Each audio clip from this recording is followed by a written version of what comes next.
allegedly stalked one of the victims. That's false. You knew that was false. For anybody who had never heard that before, that question is now planted into them, unqualified representation that Mr. Kohberger stalked one of the witnesses, and that's false. We do not have evidence that the defendant had direct contact with 1122 or with residents of 1122, but we can put his phone in that area. There are many residences in that area. It's a dense population of mostly college-related occupants. Everything stated in this video is my opinion and my opinion only. And just like everything else in these cases we discuss here on this channel, everything is alleged.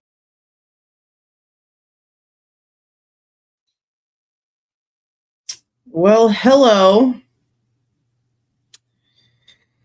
We're going to start off talking about something important before we get into this book. Just in case you guys are not aware of the situation that's going on, because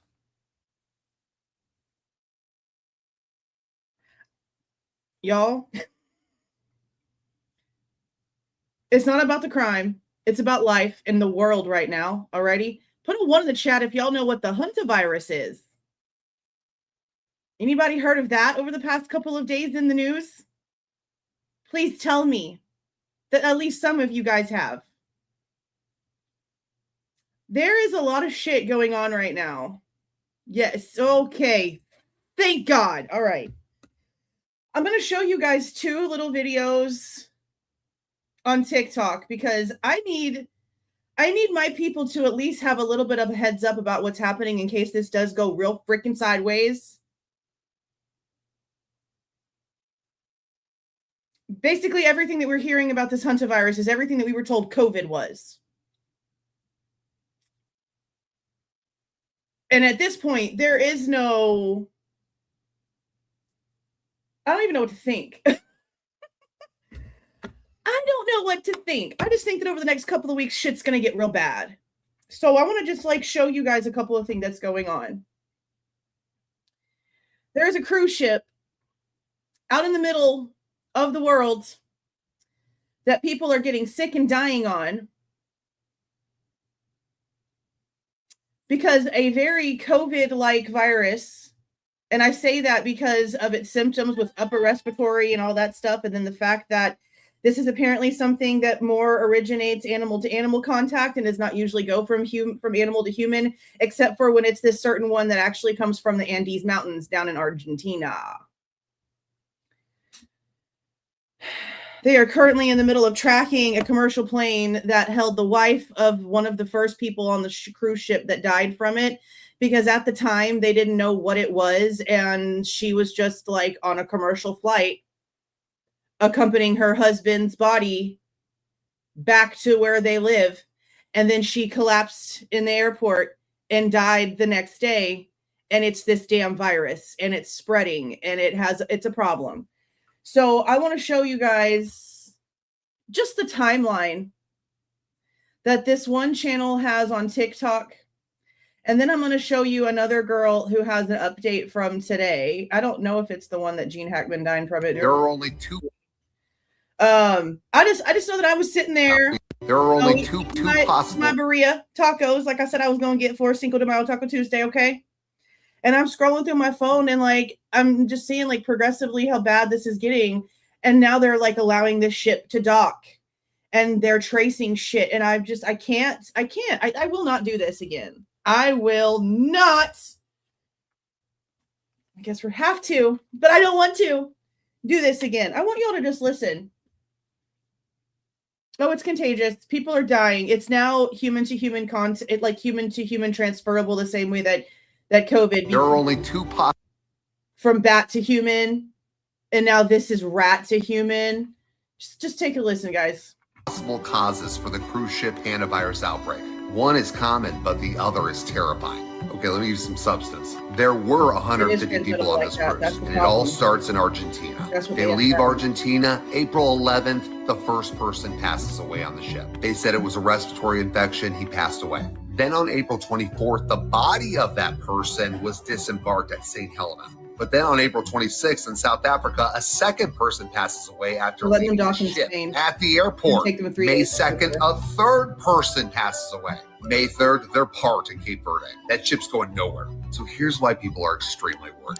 So the hantavirus affects you through infected rodents, and it's not contagious. They didn't find any rodents on the ship, not a single one. Enter the Andes virus. That's the antivirus is a subclade of the hantavirus, and it is the only hantavirus that can be spread from person to person. That's what it Super is. spreader. Causes hantavirus pulmonary syndrome, a severe respiratory illness with a high fatality rate. They all had respiratory illnesses. Now, remember I said they started in Argentina? That's where the virus comes from. It derives from the Andes Mountains. So the way this virus works is it doesn't activate for 1 to 2 weeks. Kind of like this timeline. Kind of like COVID. Now, this virus is spread through droplets and from coughing, sneezing, touching things. And like I said in South Africa on April 26th, that lady passed away in the airport. A lot of people in an airport. So now the WHO is going to evacuate everyone slowly because there's still 5 people that are sick, and then take the boat to Spain to inspect it. This is a nightmare. This could be quite the event. Not going to lie, I'm concerned. There are only... That's why it can now be spread, because it's a different kind of strain of this. So this is where it gets a bit concerning. She just has an update on the things that are happening today in a way of who went where, who was taken off the ship, where the ship went, how many people might have been around this person. And it is transmittable from human to human now. That's the whole reason why now they're doing what they're doing, because they didn't know at the time that the man that died and then the woman that died later actually had it. They tested another guy that ended up coming up later and he had it, and then they back tested everything, and that's how they started finding the trace. They're having to trace it through. So listen to this real quick. This is the last one, these little quick ones. Third hantavirus cruise ship update for today, Tuesday, May 5th. I'm sorry, guys, so much information is coming out. We all know by now that the ship is going to the Canary Islands. Spain gave the okay for the ship to dock somewhere. We don't know exactly where. It takes 3 days for the ship to get there. They're going to allow medical staff on the ship to clean it, to investigate. They're negotiating whether or not people will be allowed off, quarantines. If it's going to happen, we don't know yet. But that is not the update. The update is this. The WHO has confirmed that it has now started contact tracing investigations of the flight that the wife of the old man, the 70-year-old man that passed away, she took a flight from St. Helena to Johannesburg Airport. People weren't tripping at first because everyone thought that it was some sort of like medevac, like it was like a helicopter or like a small airplane. It was a commercial flight, hours and hours long commercial flight. That was a commercial flight. It was not a medical evacuation flight. So she was sick on that flight. She left on her own. She wasn't told to leave. She was escorting her husband's body home to the Netherlands. I mean, this isn't the only place I'm getting information. I do my own research, which is why you're probably here. This is just what's fast in order to share what's happening. Feel free to go and look it up yourself. But I'm also not going to take like any, like not paying attention to what's going on, because we kind of tried that. And even though I never got sick, my kids never got sick, we were completely fine. Other people weren't. So that's why we're still going to like discuss what's happening here. So she and her husband's body flew from St. Helena to Johannesburg, and then Johannesburg to the Netherlands was the plan. She collapses at the airport in Johannesburg. She's taken to the hospital. Hours later, I think it's the next day, she dies. No one knows that this couple has hantavirus at this time. Officials in South Africa don't test her or her husband. They test the British man who shows up a couple days later at their hospital. And then on May 2nd, they get a positive test result for hantavirus. So you see the issue is here, the woman that traveled on this commercial flight, very likely, she had no medical escort with her. She had no escort with her. We don't know if on her own she chose to wear any type of PPE or something like that. I would say probably she didn't. And so now they're contact tracing every single person on that flight because they believe this is the person-to-person strain, the Andes virus. We don't have the official yes from the genetic sequencing, but they would not be doing contact tracing of an entire flight if they didn't think that that was a possibility.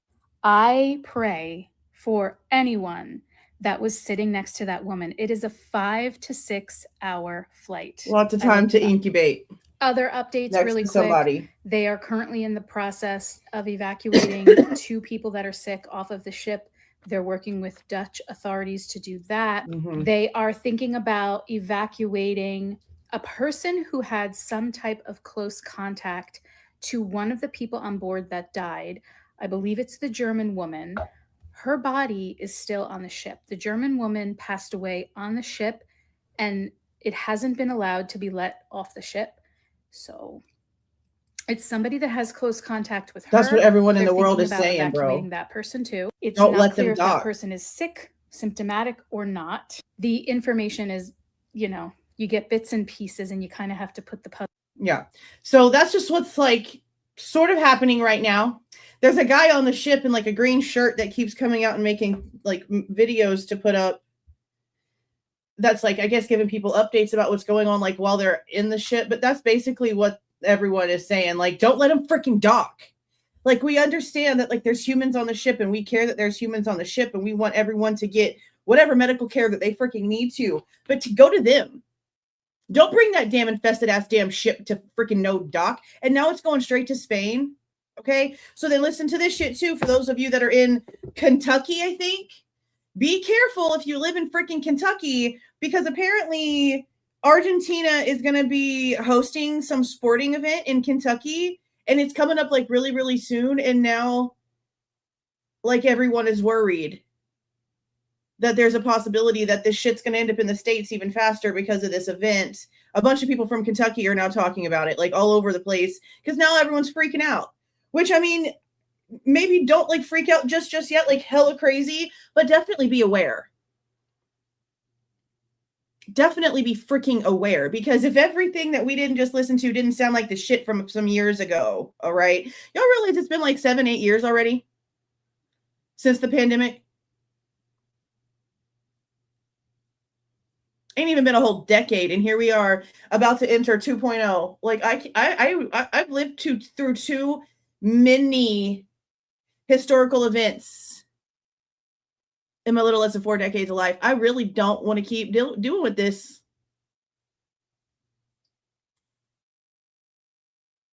I mean, we didn't get sick the first time, but that don't mean that nothing will happen the next. You know what I mean? But I just wanted to let you guys know what was on my mind for the last few hours, because if it starts to get worse, then we're going to talk about it more, because it's something that people need to be aware of. God. It never fails. It never fails, does it? It really never fails. It really don't. And then with like Spirit Airlines closing down, they're the only ones that have never been in a crash or like have ever had a plane go down.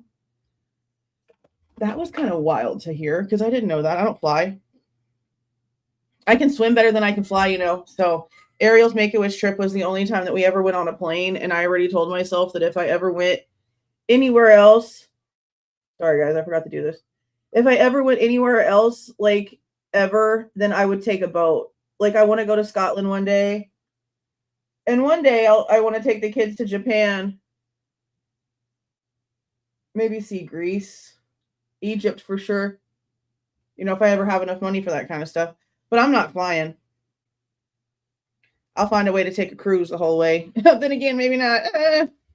Can't really do anything. There was just like a bomb threat at a zoo. Like you really can't do shit. Anywhere you think you can go to where it's just going to be like nice and calm and you can actually like do whatever. It's just ruined. Everywhere is just ruined. Everywhere and everything is just completely freaking ruined. Okay, let's get to the task at hand. This damn book. All right. Now let me see what I put in here for us to go through for this one. Oh, yes. So chapter 4 is the chapter where he really hella gets really deep into it being Xana's blood on the table And he uses it over and over and over and over. And the crazy part, I'm just going to show y'all now, since this is a topic that we've been talking about for like a super long time anyway. Did y'all, like, because y'all know how he got asked.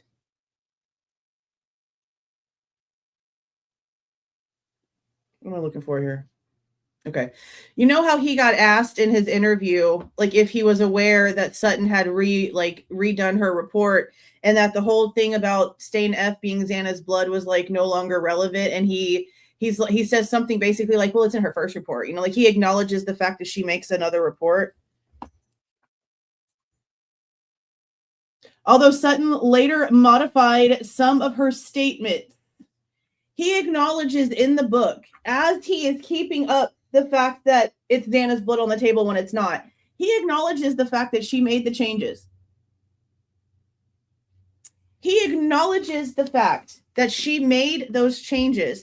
And the stupid part is that I guess he thought we weren't going to realize what he was doing. So what he says, the full sentence here, is although Sutton later modified some of her statements due to confusion over placard and intake numbering, she was not shy about offering speculation. So that speculation was based off of the fact that at that point in time of the report, she thought it was Xana's blood because of the misnumbering. The speculation about where Xana might have been attacked goes away when the blood is no longer Xana.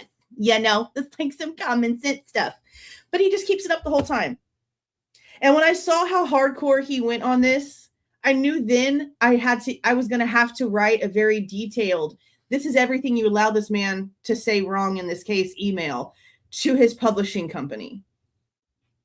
And that is going to happen. I'm about to be the biggest Karen he's ever met in his life. Think I am playing, because I'm not. I really just am not. Like, this is actually crazy. Okay.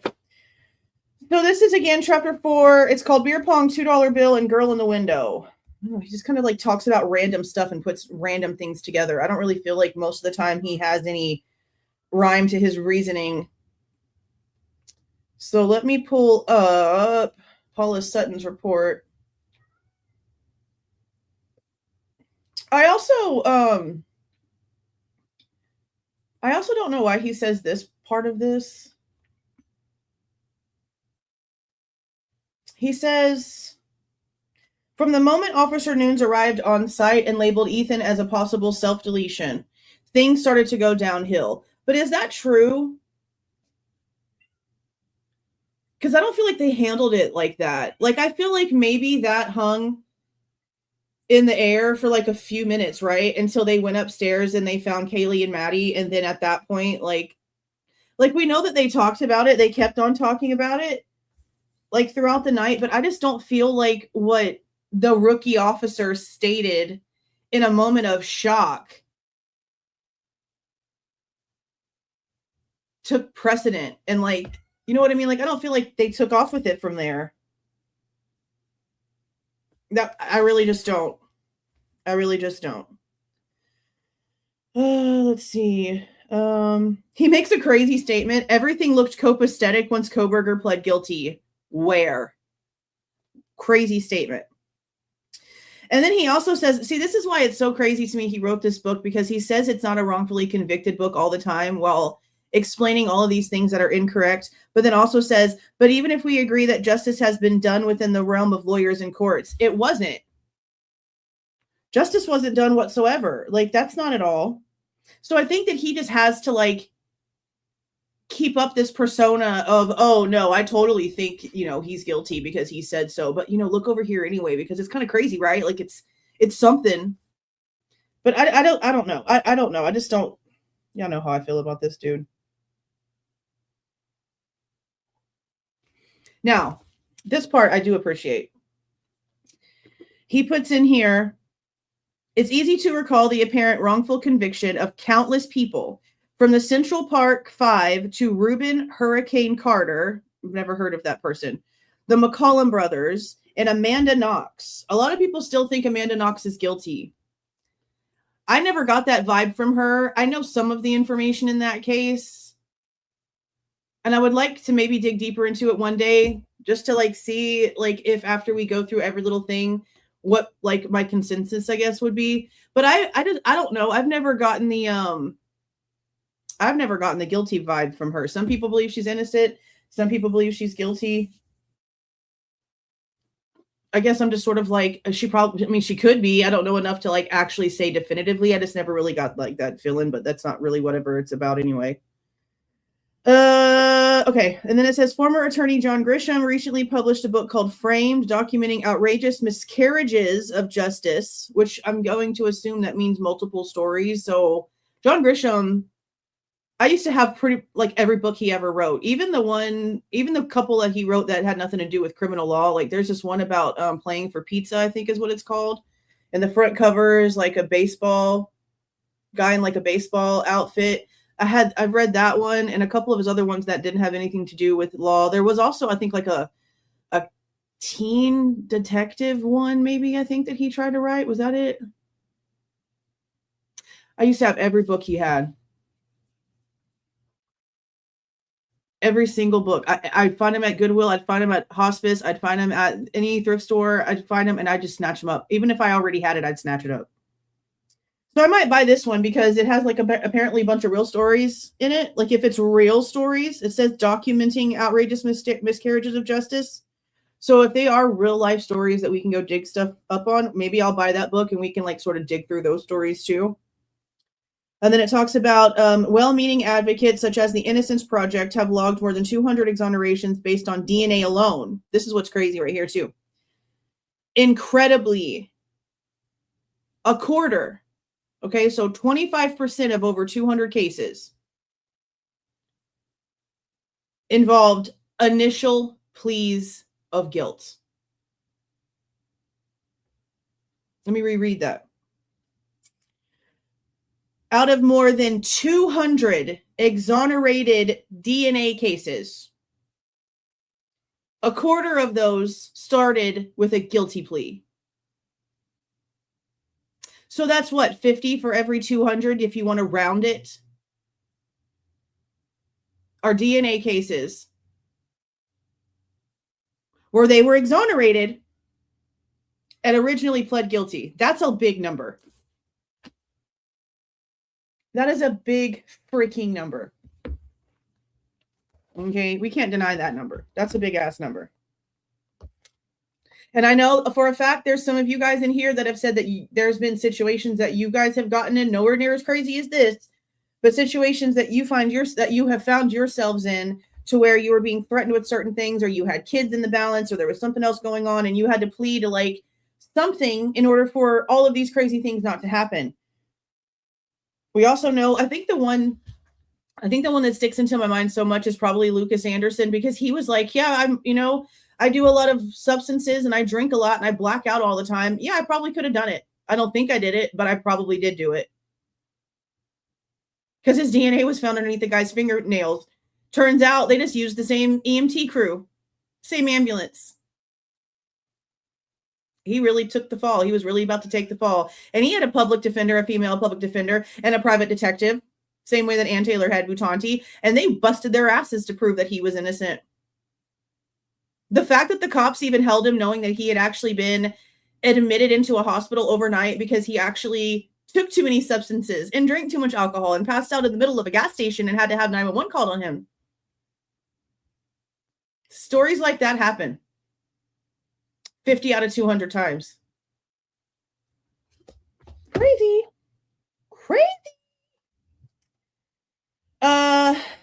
Okay.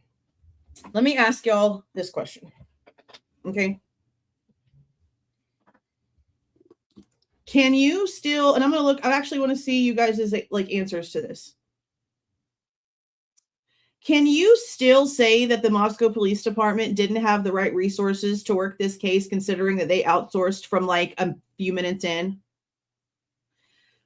Like, honest question. Can you really say that Moscow Police Department didn't have the right resources, considering that they brought in ISP day one, Homeland Security was helping them, the FBI came in the next day? Because I don't think you can.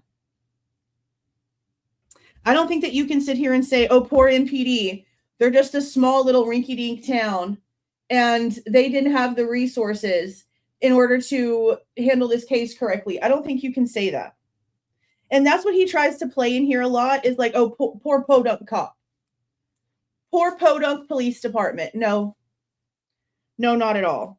No one would claim, for example, that the Moscow Police Department had everything it needed to investigate a quadruple homicide with 35 sworn officers and a tax base of 25,000 people, but they did. Because the state is the one who came in and literally took over everything. The state, meaning like not Bill Thompson, not the prosecution, but the Idaho State Police. The Idaho State Police came in and literally took over within an hour. Then the way that Chief Fry tells it, he was in his office Monday morning, and here comes this FBI agent magically shows up at his front door as soon as he's considering asking the FBI for help. And then they took off with it. Never mind the fact that everything that MPD had actually done, nothing was used. Nothing was used. When the news, and you guys will probably remember this, when the news was updating us on what was actually going on, they had chased some car the opposite direction of Pullman towards these like other towns. So you've got Moscow and you've got Pullman this direction. They were going 20 miles the opposite direction to look at surveillance footage and to see something. I don't know what car they were looking for, but they were looking for certain cars on surveillance footage all the way out in the opposite direction.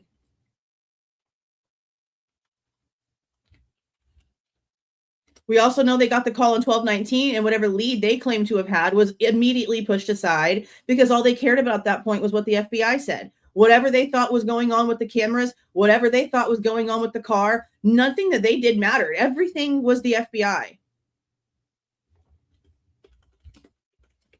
Which is another reason why I don't like how this guy is writing this book, because he's an ex-Fed and he literally states, oh, they're not important enough. They didn't write reports. They didn't file reports. They're not important. They're not key elements. Of course the Fed doesn't want us blaming the Fed. Of course the Fed doesn't want us blaming the Feds. Calypso, yeah, you know, I got her one of these, they're like purple calming collars. And that shit don't work. Like, she's really just loud. Like, she's just mad because the door is closed, or one of the other cats is in her spot she likes to get on. Like, there's nothing wrong with her. She's a little cuckoo. But she's so tiny. She's like 7 pounds. 7.5-ish, maybe 8 at the most. She's tiny compared to the other ones. And she's so freaking loud. Both Zelda and Link meow, and it's like it's so tiny, and she's over here freaking crazy.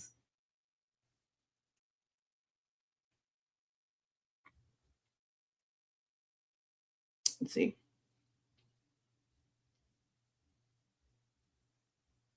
Yeah, he does keep mentioning the fact that Talbot filed that report so late, which is, it is interesting that it was filed so late considering what else is said.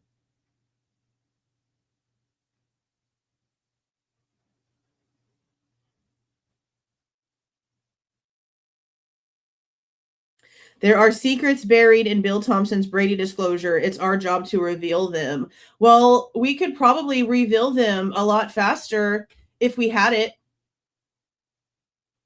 Because, like, yeah, sure, we have like the information that's public, but we don't have the information that he's claiming that he has seen.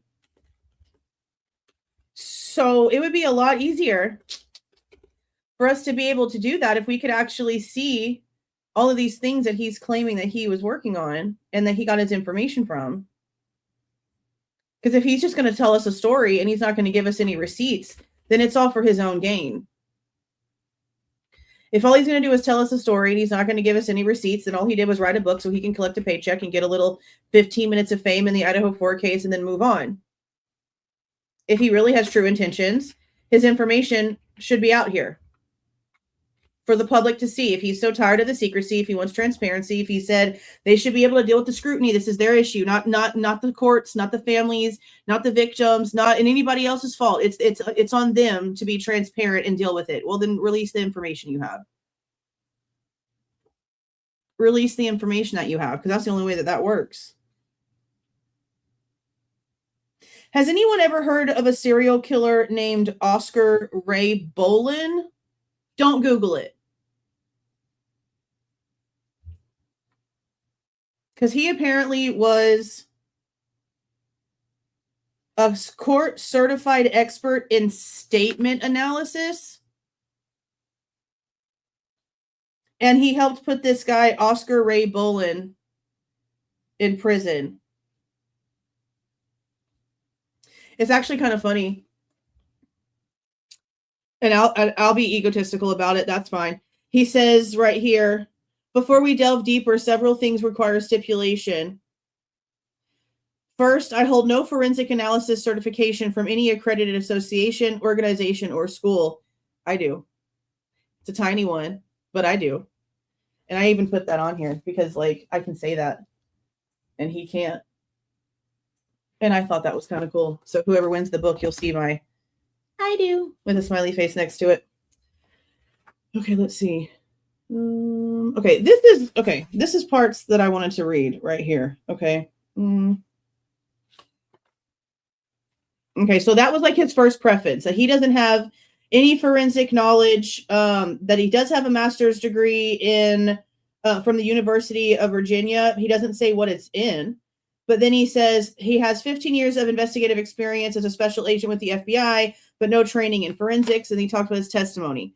Then he says, secondly, cold case investigation is a fast-developing discipline aimed at foisting new techniques upon legacy methods. This wasn't a cold case. I know we had a cold case lab, like, get in the middle of the mix, but this isn't a cold case. So there's that part. Third, he starts talking about chaos theory.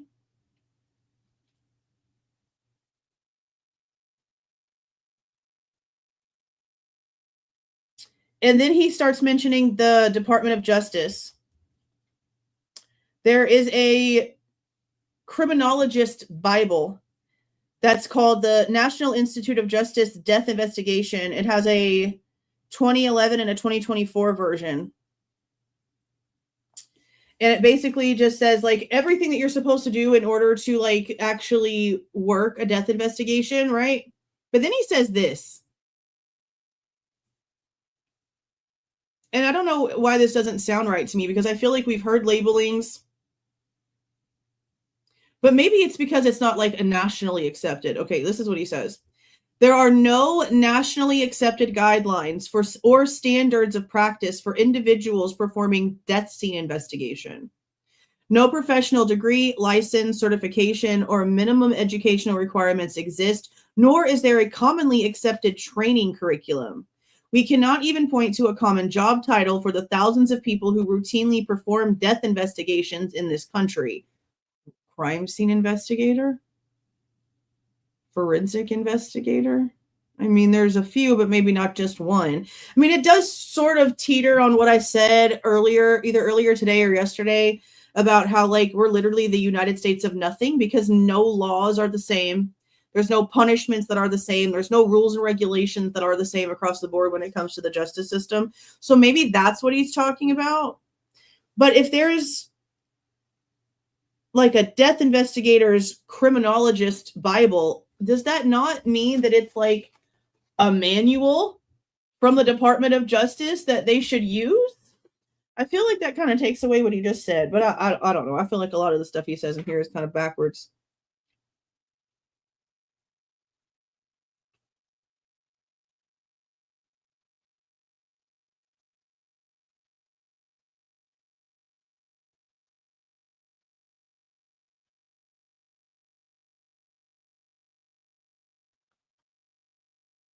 Okay.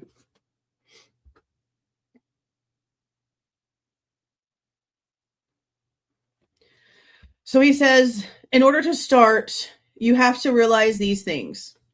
We know from Dylan Mortensen's first two statements that witness recollections can be sketchy. We know that written reports by Officer Nunes and Warner slightly differ from each other, slightly differ from the body cam footage, which we knew that a long time ago. We know that Bethany Funk delayed to call 911, started the whole thing off on the wrong foot. But why are we blaming that on Bethany? Like, by itself. Because, like, to me, in the most innocent of senses, something woke up Bethany. She called Dylan, and Dylan lied to her. Because Dylan saw all these things and didn't do a damn thing, didn't call nobody, didn't do nothing. And then all of a sudden, Bethany is alerted, and all of a sudden, Dylan is now doing something. So I don't know why it's being put on Bethany, just because she's the one who actually made the call, because Dylan was the one who saw everything. So, I mean, I just don't know why it's being put just solely on Bethany when her responsibility for that was so much smaller in that scenario. In the most innocent of senses, it was so much smaller in that scenario, especially if Dylan went down there and like talked Bethany out of actually like knowing what the hell was really going on, talked her down, wouldn't let her call the cops, wouldn't let her leave. Like, we don't know what the hell was actually happening there. But to me, it's definitely not on Bethany the way that it should have been on Dylan. Statements provided by Hunter Johnson only made things worse. This is true. We cannot ignore the fact that Detective Talbot's December 6th report appears to directly contradict the handwritten report. Well, that's the one that I filed for with ISP. So let me see if they respond. They don't respond like the same freaking day, but let me see just in case.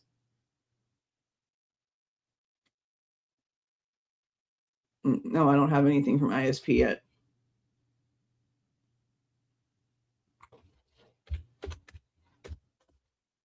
Okay. I give it like a week. They really don't take that long to get back to me on stuff. So maybe like a week. I'd say maybe like a week. Hold on, I'm trying to fix something.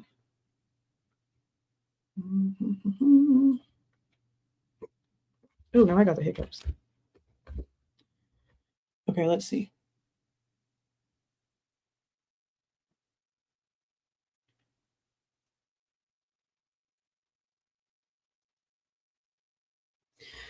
Okay, this is where he starts talking about the living room is like the midpoint of the entire crime, which I guess I can understand where he's coming from with that because of everything that we have heard, right? So I guess that sort of makes some sense.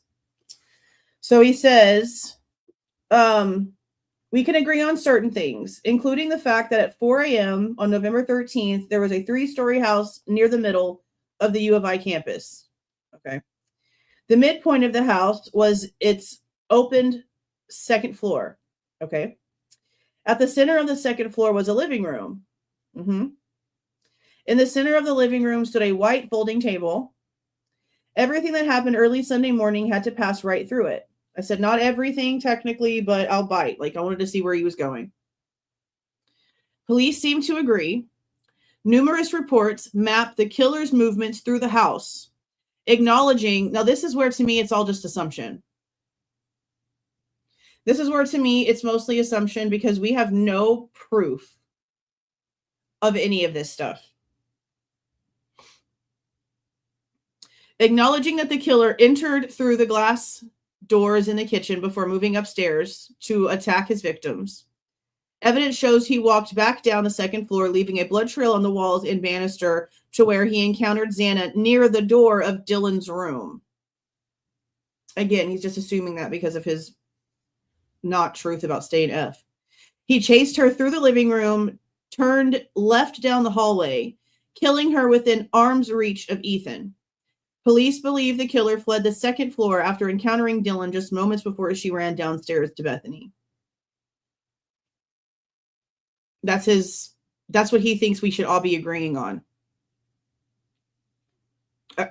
Again, that's what he believes we should all be agreeing on based on numerous police reports. But when it comes to the report information, the majority of it's all coming from an eyewitness account that we can't trust. On top of obviously things in here that are just being assumed because we have no proof. We don't have any camera proof. We don't have any sensors that say when somebody came in through anywhere. We don't have any of that stuff. Now, it is interesting because we don't see it being questioned a lot is that no one really actually did question what was going on with the table too much. Like, I know that we see like the knife was on top of it. And then we know that like the cups were everywhere, and they do acknowledge the fact that it looks like there was like diluted blood and different things going on the table. But all in all, when it came to like the crime scene, they really didn't pay too much attention to the table. Like, not when it comes to like the reports and the way that they were kind of working around it. Like, they obviously mentioned like the blood pieces, like the blood and the stuff that's in the hallway leading to Xana's room. But the majority of everything that they did do was like the rooms, really.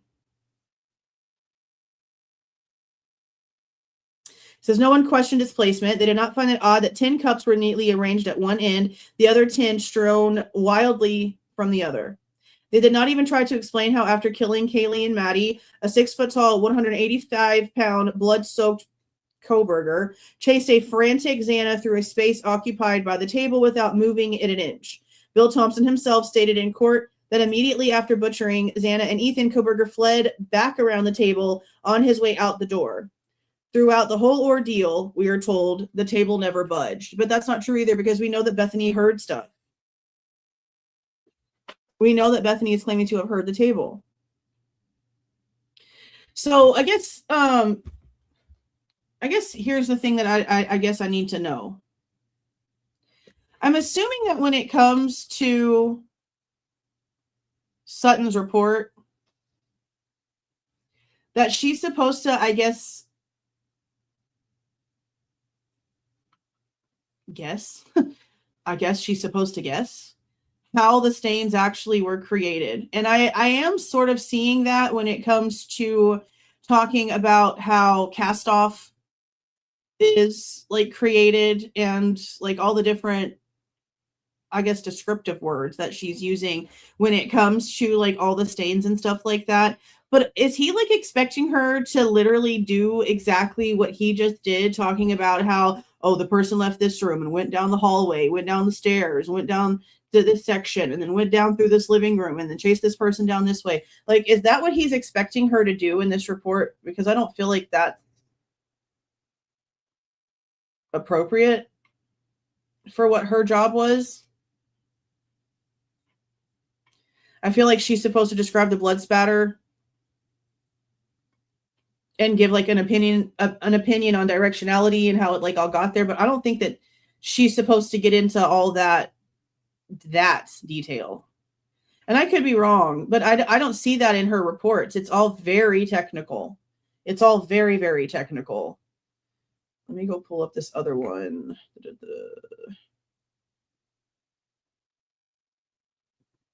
Because she does have another rebuttal response. I want to make sure I have them both up. Okay, so here we are. Here we are. They did not bother to explain how Xana's blood ended up on the table's left side. Because it didn't. This is the amended report. Most of you guys have already seen this.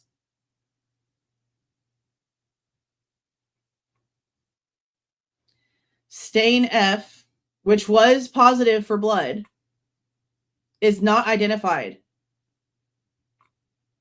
And it's this right here. This right here, this very odd angled blood spatter right here. And as you can see from the beginning of her reports, she says right here that the report in the above mentioned case, which was originally issued on August 29th, is being revised. So this whole thing is technically like a revision of her original report based off of all these different things. Added rebuttal, discrepancies with DNA results. And then all these things right here had to be changed. And if you go into the ISP original 2,356 page drop of forensic reports, you can see all of this. And it also mentions where things were corrected. And notice the very first thing that she corrects is that stain F on the beer pong table in the living room, the results had to be corrected because it's not Xana's. It's not Xana's. Delete original conclusion 6 from my original report dated August 29th, 2024, due to erroneous DNA results for stain F on the edge of the beer pong table. The original conclusion read, a single spatter stain attributed to the blood of Xana Kernodle located on the edge of the west side of the table on the second level indicates that she sustained an injury in this area. There is no physical evidence to indicate that a significant amount of bleeding occurred in this area. That's been retracted. And again, as he keeps this portion in the book, he literally says that she had made amendments and changed her statement. So why isn't he being honest about the fact that the portion of her statement that was changed was the fact that it was not Xana's blood? Because just like I thought he would when he finally mentioned it hardcore enough, he is going off and using it being Xana's blood for like the entirety of his theory. For the entirety of his theory here. And he is not acknowledging at all in the entire chapter that she took this entire portion that he's putting so much weight on completely off the table. Yeah, I don't know why. It's like he thought we would never know. And that's crazy. Although Sutton later modified some of her statements due to confusion over placard and intake numbering, she was not shy about offering speculation. And just like I said, that speculation about how the extremely elongated shape of stain F is attributable to an acute angle of incidence between the source subject and the side of the beer pong table. Xana Kernodle was injured in proximity to this table. That goes away. That completely is null and void and goes away once the results are corrected to know that that is not Xana's blood on the table. And I don't understand how a man at his age and with his so-say education doesn't understand that very simple concept. I don't understand that.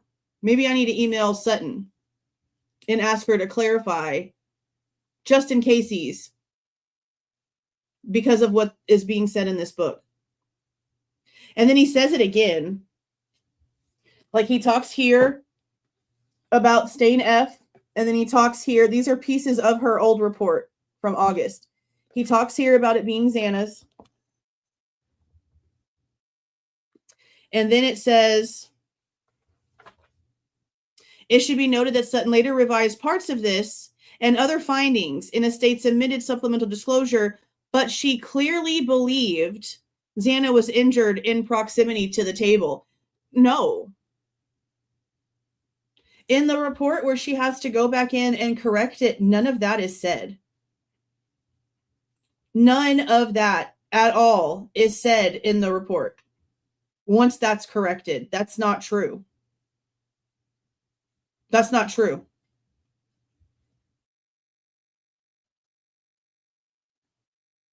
Then he talks about how it could even get on that side of the table. And that's the part that's important. And that's where the real argument needs to be had for somebody came in here and fixed the theme.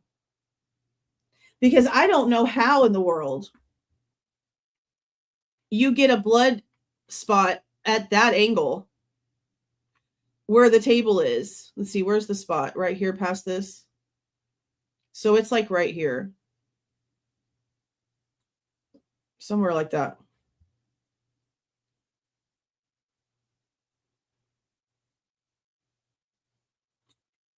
Somewhere like that. So they have to walk through here. Then there's this spot. It is an odd angle. And again, that's why it's so important that we do pay attention to the fact that Bethany is claiming that what she hears above her head and what could have actually been going on and the noises that we hear, because there's no way that that table didn't get turned over on its side, didn't get flung out the way. I mean, there's a reason why the cups are like they are. And I just don't see how. I don't see how it could have been graceful enough, I guess you can say. I don't know how it could have been graceful enough for them to have moved around the table and not move the table. And this angle to me is just odd because of where it is. Like, what would you have to have done? Been like on this side of the table and flung that way? Like facing the living room from the hallway. Would something have to be like flung that direction in order for it to get on that side of the table? When I first saw it, I thought that it was like one of the cuts that we've seen in the wall because of how straight it is. But then if you get closer, you can see that it does have like a fatter like into it at the top. See, I'll trace it a little bit. Oh, maybe that's too thick. Hold on.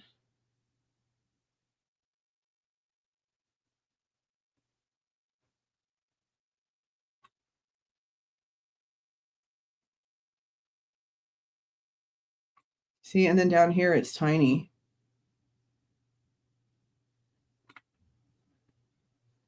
It's kind of like the shape of a baseball bat.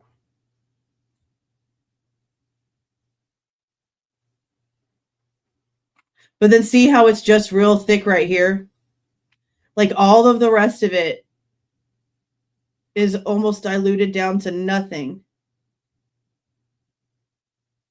But then like right here in the middle, it's real dark. It's just a strange angle. It's a very, very, very strange angle for how the table was sitting. Now, at this point, we know that this is not how the table was. They moved it in order to get a better look at stuff.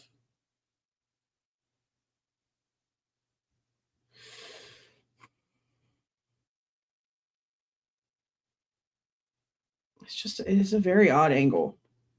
A very odd angle.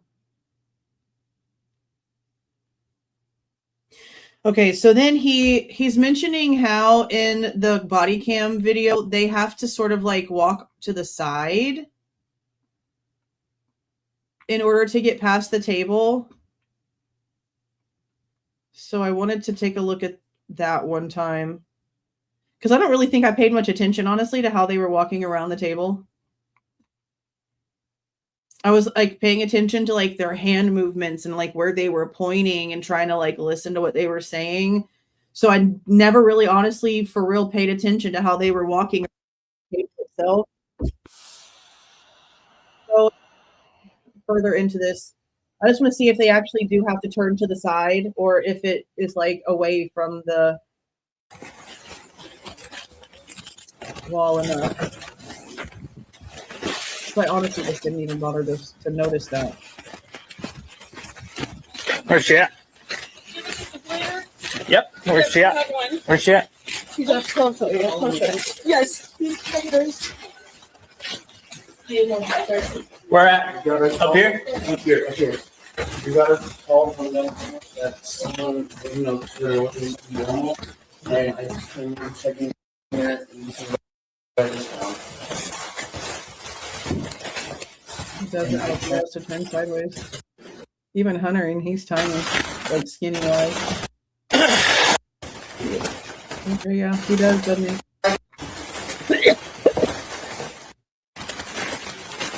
Who's over here?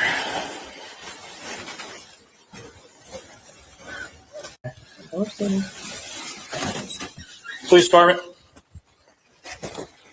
Did he just have to open that door?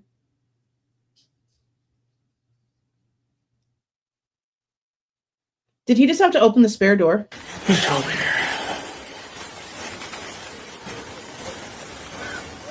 Look up. I'll just start down here.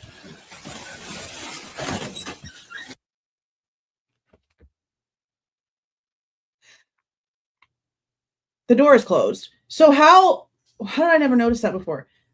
How would Bethany have seen the Cincy breaking if that door is closed, unless they got up and closed it after the fact?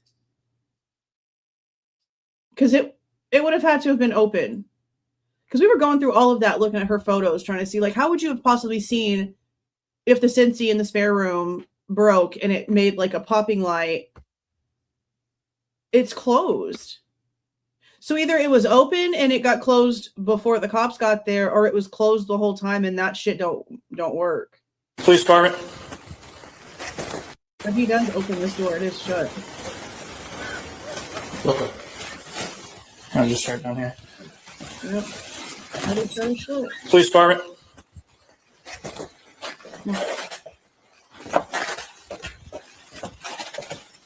Police department. Yeah, that makes it like even less answerable. Not knowing for sure if that door is open or not.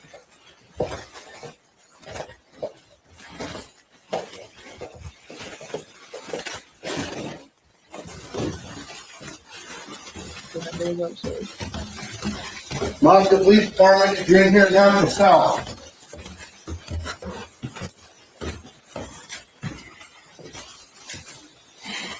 Moscow Police Department. Well, I guess he doesn't have to go back that way.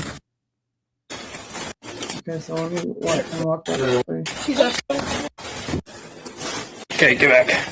I don't know if they're still in here or not. Really interesting. I grabbed the knife. So maybe it was hit. 1370.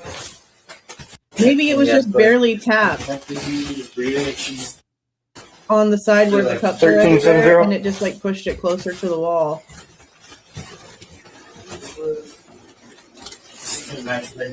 Okay, stay back there, please.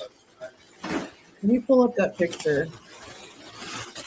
I want to see if we can tell how much further towards the kitchen open area way, if we can see.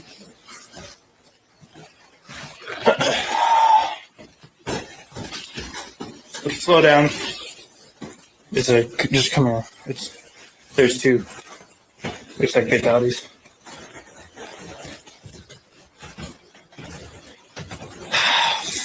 I mean, it looks pretty far off in this picture of Dylan too.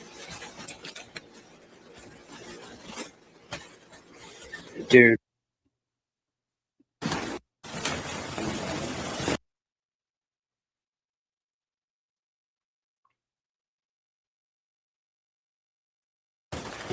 Yeah, he's going sideways. Anybody would have to right there for sure.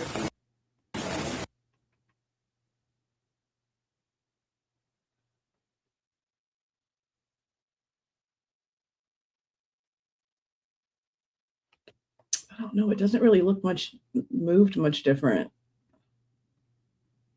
See here.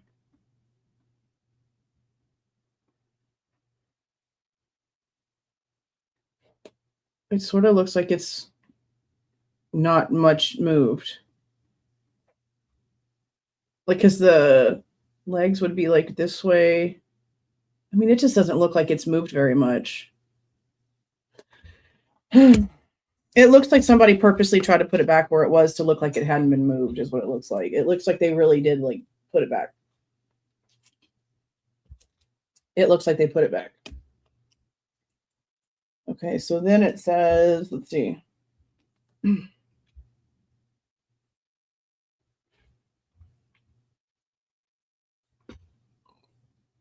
Okay, so then it's talking, it goes back into her report.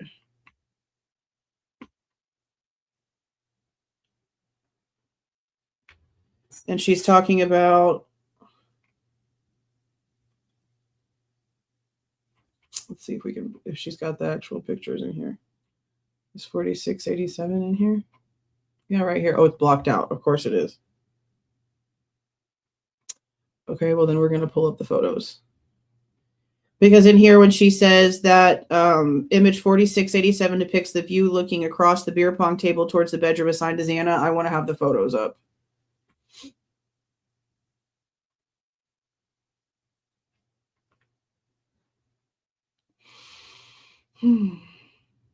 So let me open these.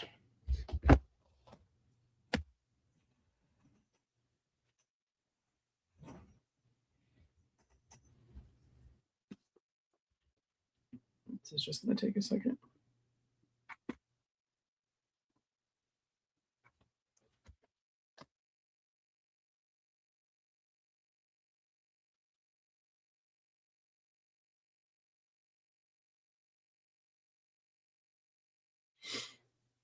And someone earlier from the earlier live said they were supposed to be sending me pictures of who the older guy in that video could have been, in way of it possibly being Ashlyn Couch's stepdad or dad or anything, but I never got an email. So maybe they took a better look at those and realized it wasn't him. But I never got an email about that stuff.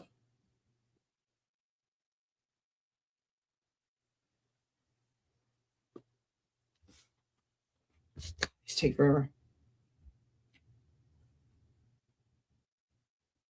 Okay.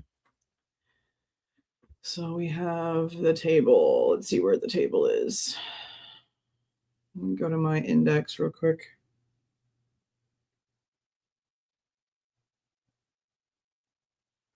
I guess the reason why they had to block out the photo here is because it probably shows Xana on the floor. That's the only thing that really makes sense for that.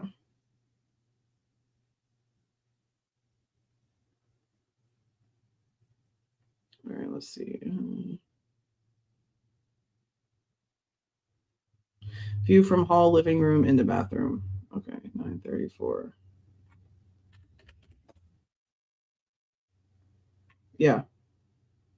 Because remember, we had some weirdo make an AI picture trying to say that they saw the photo, and they have Xana's head over here, like where this corner piece is, instead of over here where it really was. I don't know who that weirdo was that put that picture out there like that, but they definitely need to get a hold of themselves. Because that was so uncalled for. It wasn't even funny. Okay, so this says it depicts the view looking across the beer pong table.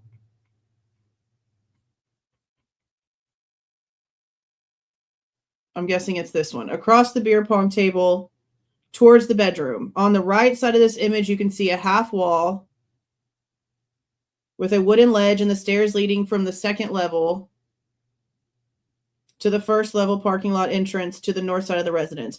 Near the middle of the frame, the hallway leading from the living room to the bedroom of Xana is depicted. This has to be the picture.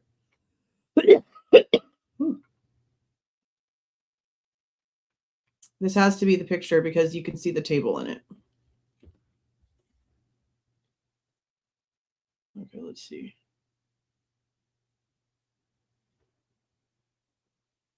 And in this, he just keeps talking about how Kaylee's blood is on the top of the table and there's still Xana's blood on the side of the table, which again, it's not Xana's blood, but it's still the fact that there is blood on that side of the table that you really can't explain for the logistics.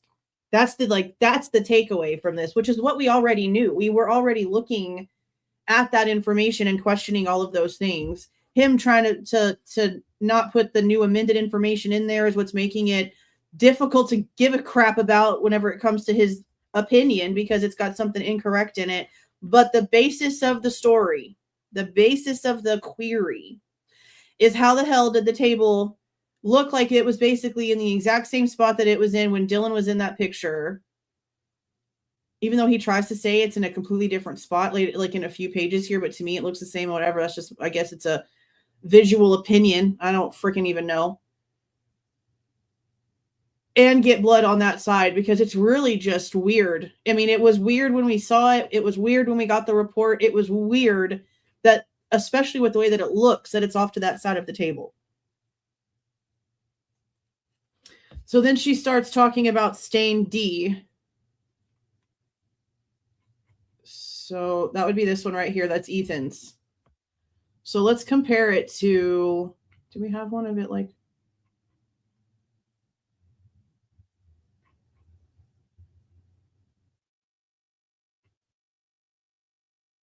I got to be careful with these two because my copy is a copy that has Xana's body in it, like the face one that wasn't redacted. 953. I just need to make sure that I actually have like the number in my mind so that we don't stay on it. Okay.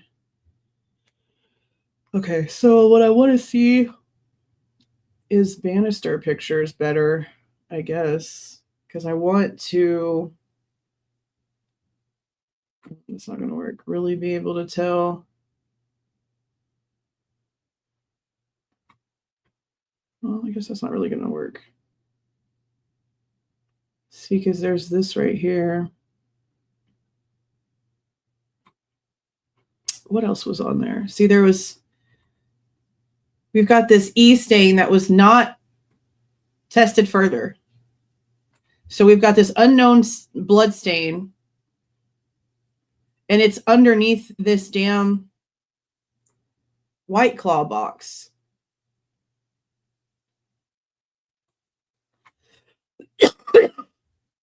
And on the other side of the White Claw box is the undiluted blood of Ethan.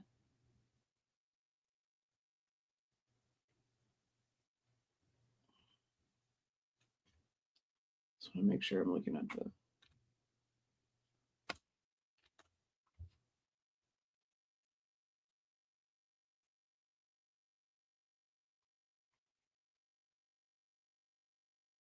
I want the other side.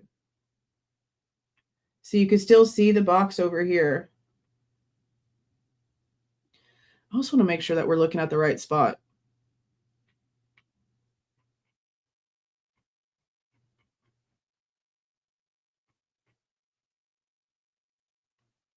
Okay, that's third floor.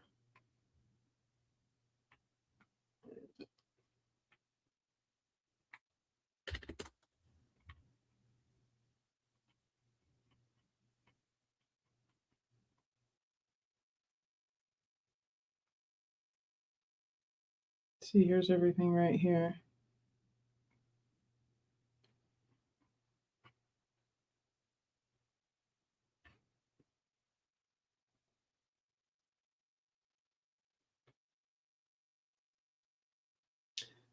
Yeah, because this is like 26, so it's up here.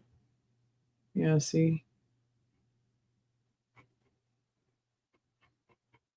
I want the edge of that stairs,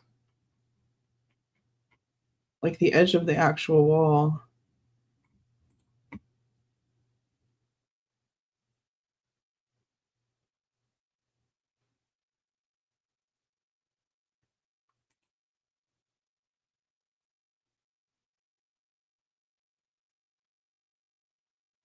It's not what I want.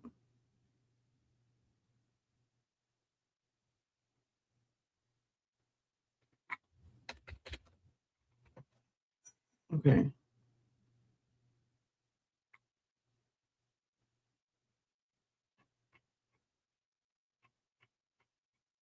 then see, they go back up to the third. These are so freaking disorganized.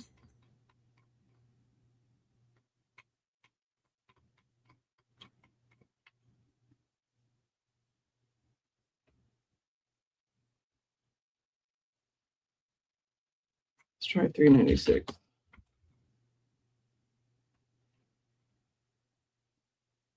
Okay, so this is a close-up of the undiluted blood of Ethan.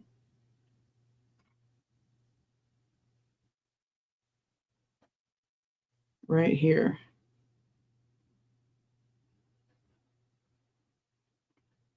I guess that's what I need to look at. So you'll see these two things. That's what I'm trying to see. If we can see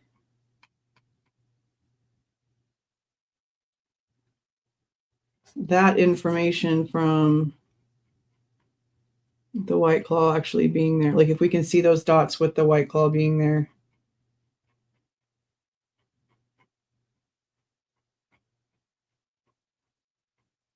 This is just getting into a bunch of stuff. Let's go back to 93. Oh. Let's go back to the table.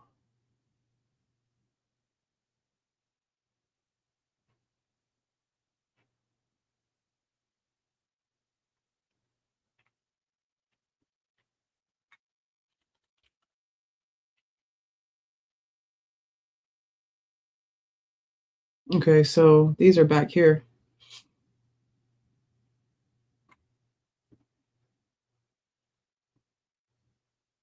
It's about the right spot.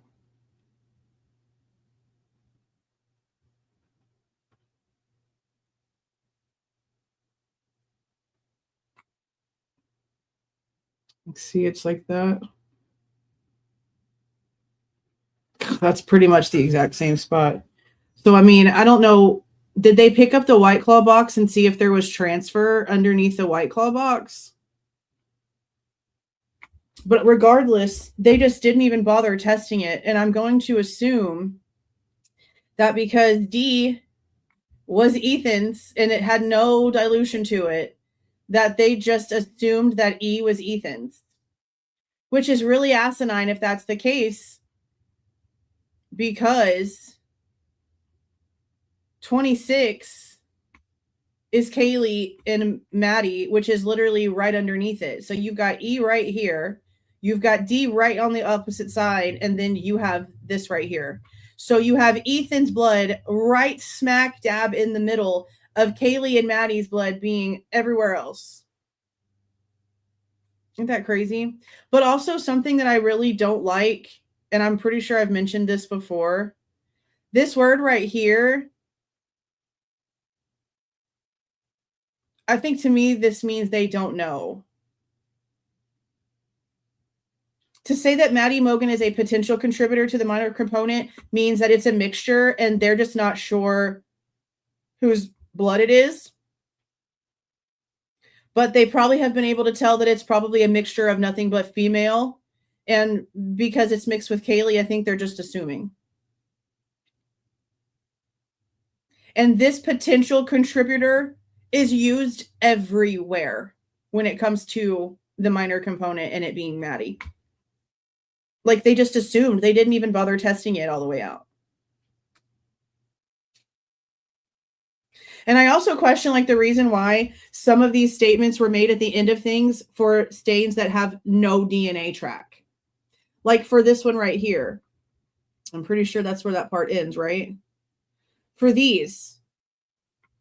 For V and W, okay? This also has a strand of hair, like in the middle of all of this stuff, okay?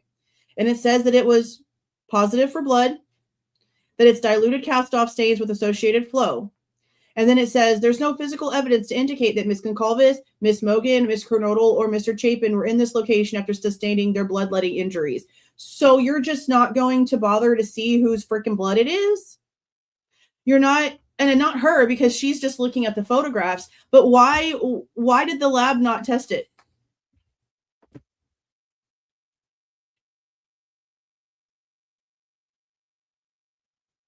Why wasn't there more done here? Like, that's a lot of swab. Like, that's a lot of little, like, areas that you can go in and, like, swab that whole spot. Y'all couldn't have done further? Y'all got everything that you claim to have gotten off of the knife sheath. I gotta get my sweater. Off of the knife sheath with that little bit of minuscule nothing that y'all apparently found, sure, on a knife sheath, if you want to believe that. But all of this extra additional blood all over the house, and they didn't even bother. They cannot say that they did not have enough to test it when they're trying to play us in our faces about the DNA that was apparently Kohberger's. We did that forensic analysis. We went through and we looked at the amount. We tested, not tested, but we went in and we forensically broke down the amounts, what was done in order for them to amplify the sample to even make it testable. It even shows in the graphs the actual size that they were aiming to get to with their amplification. So they can do all that bullshit there. But with all of the unknown DNA on the knife sheath itself, all of the rest of the unknown DNA in the house, you can't do the exact same testing on all of this shit that y'all did on the knife sheath to give answers. This could all be assailant's blood. For all we know, whoever actually did this got injured to shit, and that's the reason why the blood looks like the way that it is, because they didn't want their blood all over the freaking house, and so they went in there just trying to scrub it up, and it just didn't work. And they just didn't even bother. Didn't notice this either. They're just like assuming. Right here, stain I, G, H, and I were positive for blood. Consistent with diluted blood. And then again, there's no evidence they were anywhere else other than where they were found. Okay, but that doesn't answer whose blood it is. That doesn't answer anything.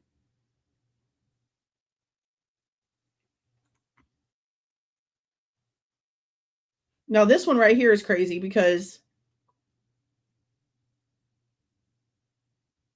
it looks like blood. Okay.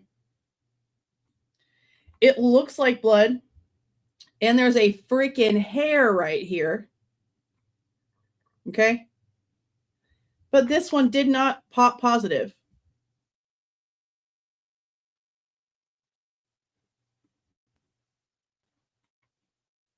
Okay. Just hold on.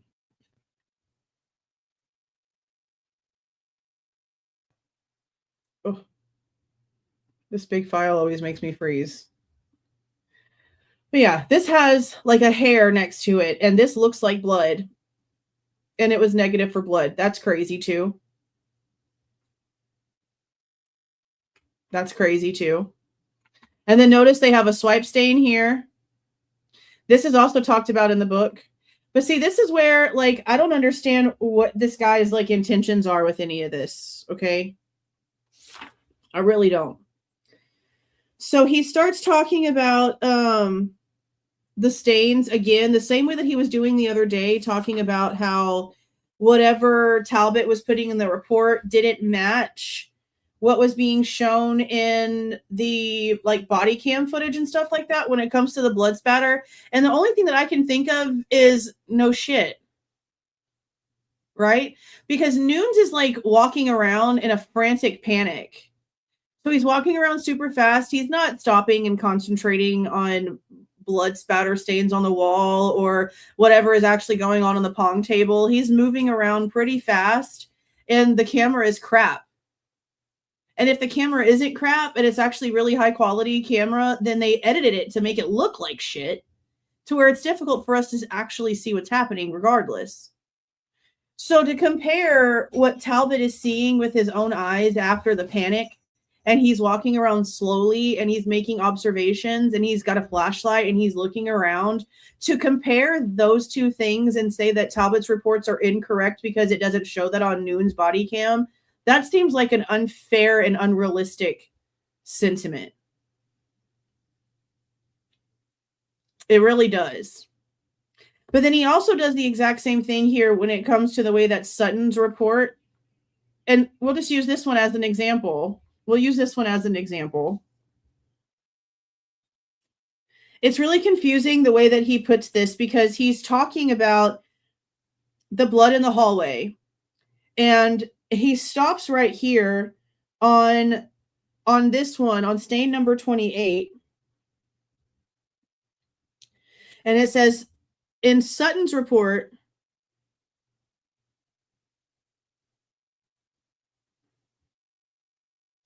oh, hold on, I gotta go back. Okay, so yeah, he talked about stains G, H, and I, which were the ones right above this. Okay, so then he's saying that these stains have to be from Xana, even though there's no DNA to prove that. They have to be from Xana, and that she must have been bleeding profusely at this point. Her blood, as well as blood from Maddie, Kaylee, and Ethan, was found on horizontal and vertical surfaces throughout the common areas on the second floor. We know that that's not actually accurate. Not a single drop was found on the floor itself. That is questionable. Because if you look at everything that they have depicted here, notice that none of it's actually on the direct floor path. It's up on this wall that ain't nobody can reach. Ooh, it's on the half wall.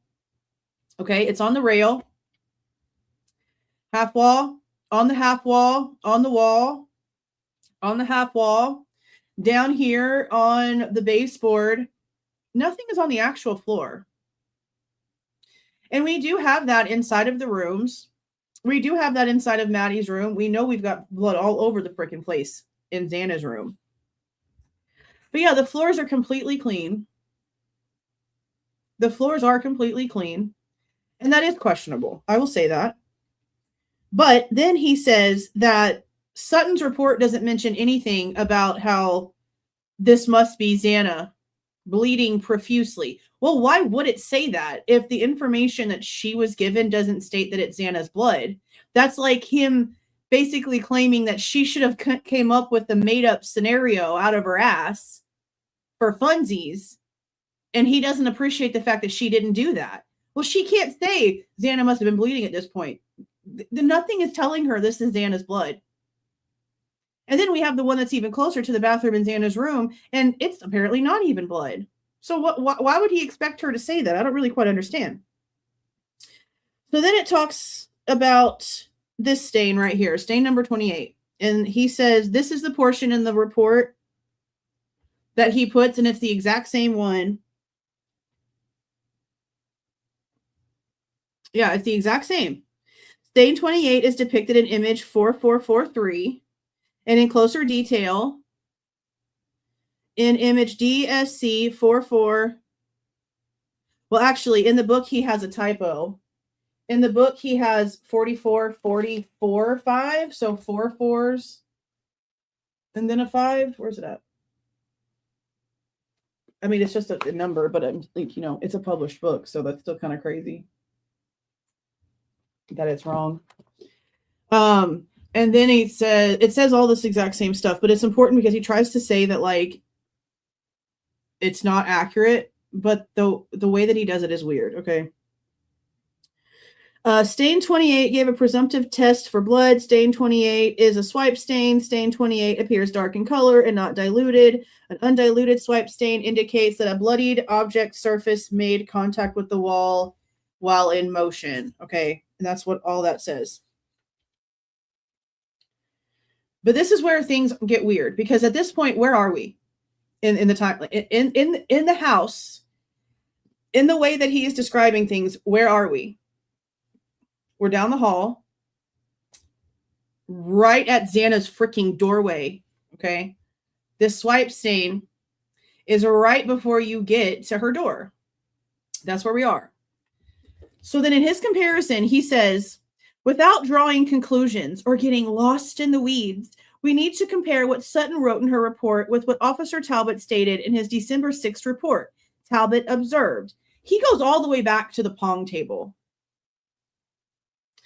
He goes all the way back to the pong table. We are over here at Xana's room on stain number 28, and now he is jumping all the way back to the pong table.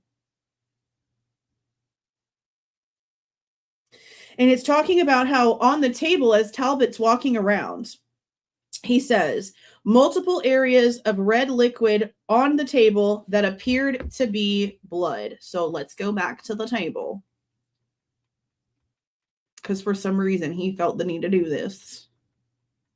And you're going to see why it makes no sense, because once we get to stain 28, they're agreeing. Like, everything they're saying is pretty much the same in way of, like, color and, like, darkness and stuff like that. So I don't really get what he's trying to say here. So he's saying that as Talbot is looking at the table and he is seeing liquids on it, that he is saying in his report that to him it looks like it could be blood. Parts of it was. So I don't really quite understand why he's trying to say that this is an inaccurate reporting. So then about this, he says, according to Sutton, the blood spatters were diluted, dried, and faint. Yeah, they're diluted, dried, and faint. But to an officer who has been an officer for a super, super long time and has worked a lot of crime scenes, wouldn't you, like, be able to tell that something looked like blood if you walked in, even if it was diluted and just had, like, a little bit of red tint to it and it wasn't just like this, like, super dark spot? Wouldn't a good officer be able to be like, that looks like blood? So why are we pretending here that what Talbot put in his report is inaccurate, knowing that we do have blood on that table? I don't really quite understand that. I really don't. So then in Talbot's report, he says, as I walked from the living room, there was a half wall to my right. I could see multiple drops and runs of red liquid along the entire half wall.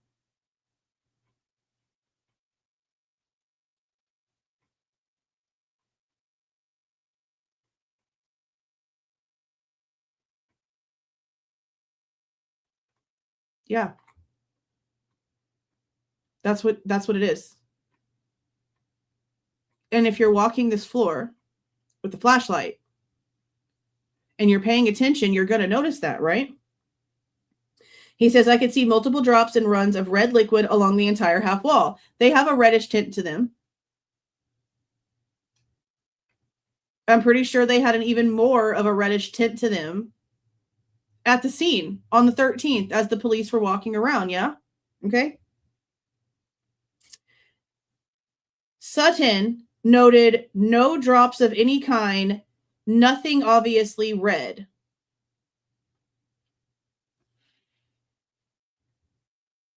She's calling it a blood stain. Blood's red. Are y'all understanding like where I'm coming from here? I don't understand this petty pick apart thing that he's doing here. See, when I'm doing it based off of, we have some documents that state that this information is incorrect. Okay. When he's doing it in this book, he's literally comparing like Granny Smith apples to Red Delicious apples. It's basically the same thing, just a little different. Y'all see what I'm saying? So I don't understand the point of what he's doing here, because a good cop can walk in and be like, damn, that's really like some freaking blood stains. Damn, that's really some blood dripping down that wall. And then a forensic person who's more scientifically driven and whose vernacular is also scientifically driven is going to describe it this way. So I don't understand his point in this. I really don't understand it. Like, I'm taking up for both Talbot and Sutton here because I'm not understanding what this guy's qualm is. I just don't. The only real difference here is that something about like the swiping. Is it mentioned by Talbot right here? But that's really like the only thing different.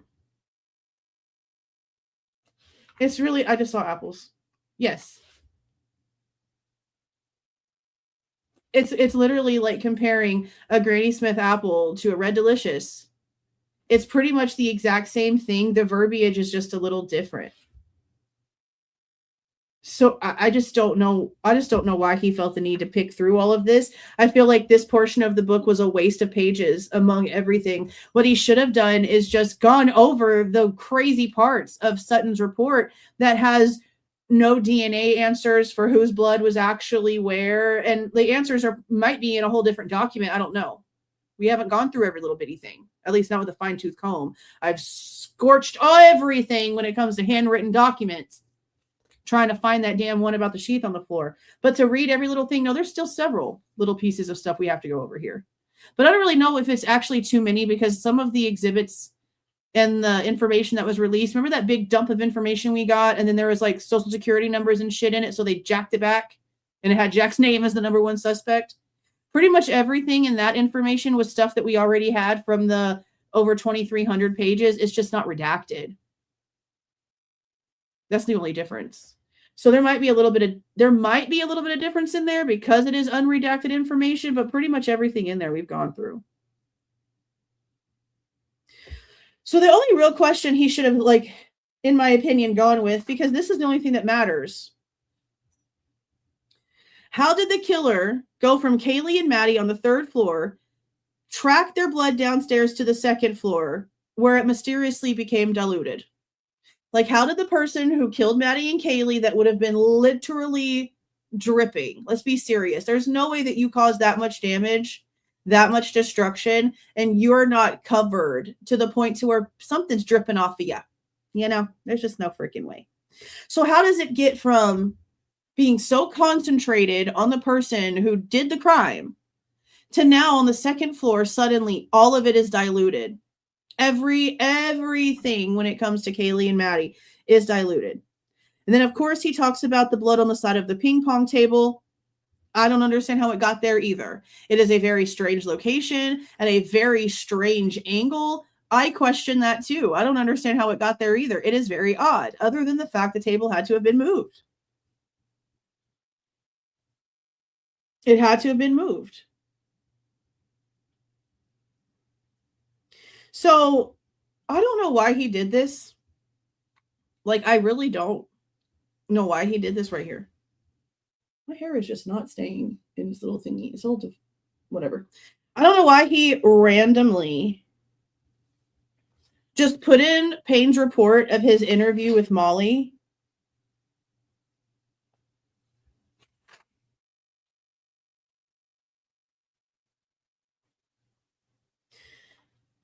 Because, like, at this point in time, like, as I'm going in and, like, going back through my notes,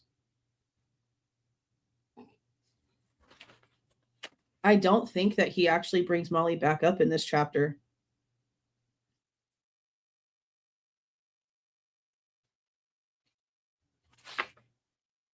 He doesn't. So randomly on page 114, all the way until almost the end of 117 is just Molly's report. And then he just moves on to the next subject. And I don't know what was the point in that. Like, wherever he does talk about Molly is probably where the report should have been so that it tracked correctly. I don't know why he just randomly put that shit there. Okay. So then he talks about how on December 6th, that Talbot actually filed 6 separate reports. Now, I don't remember it being 6 reports, but I wanted to go in and look and see because it does start off with some of the numbers. And I actually didn't remember that he had filed those on the 6th of December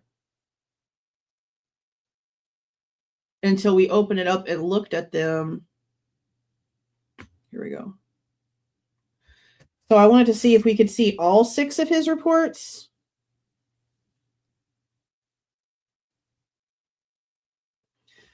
So that we can sort of like keep track ourselves.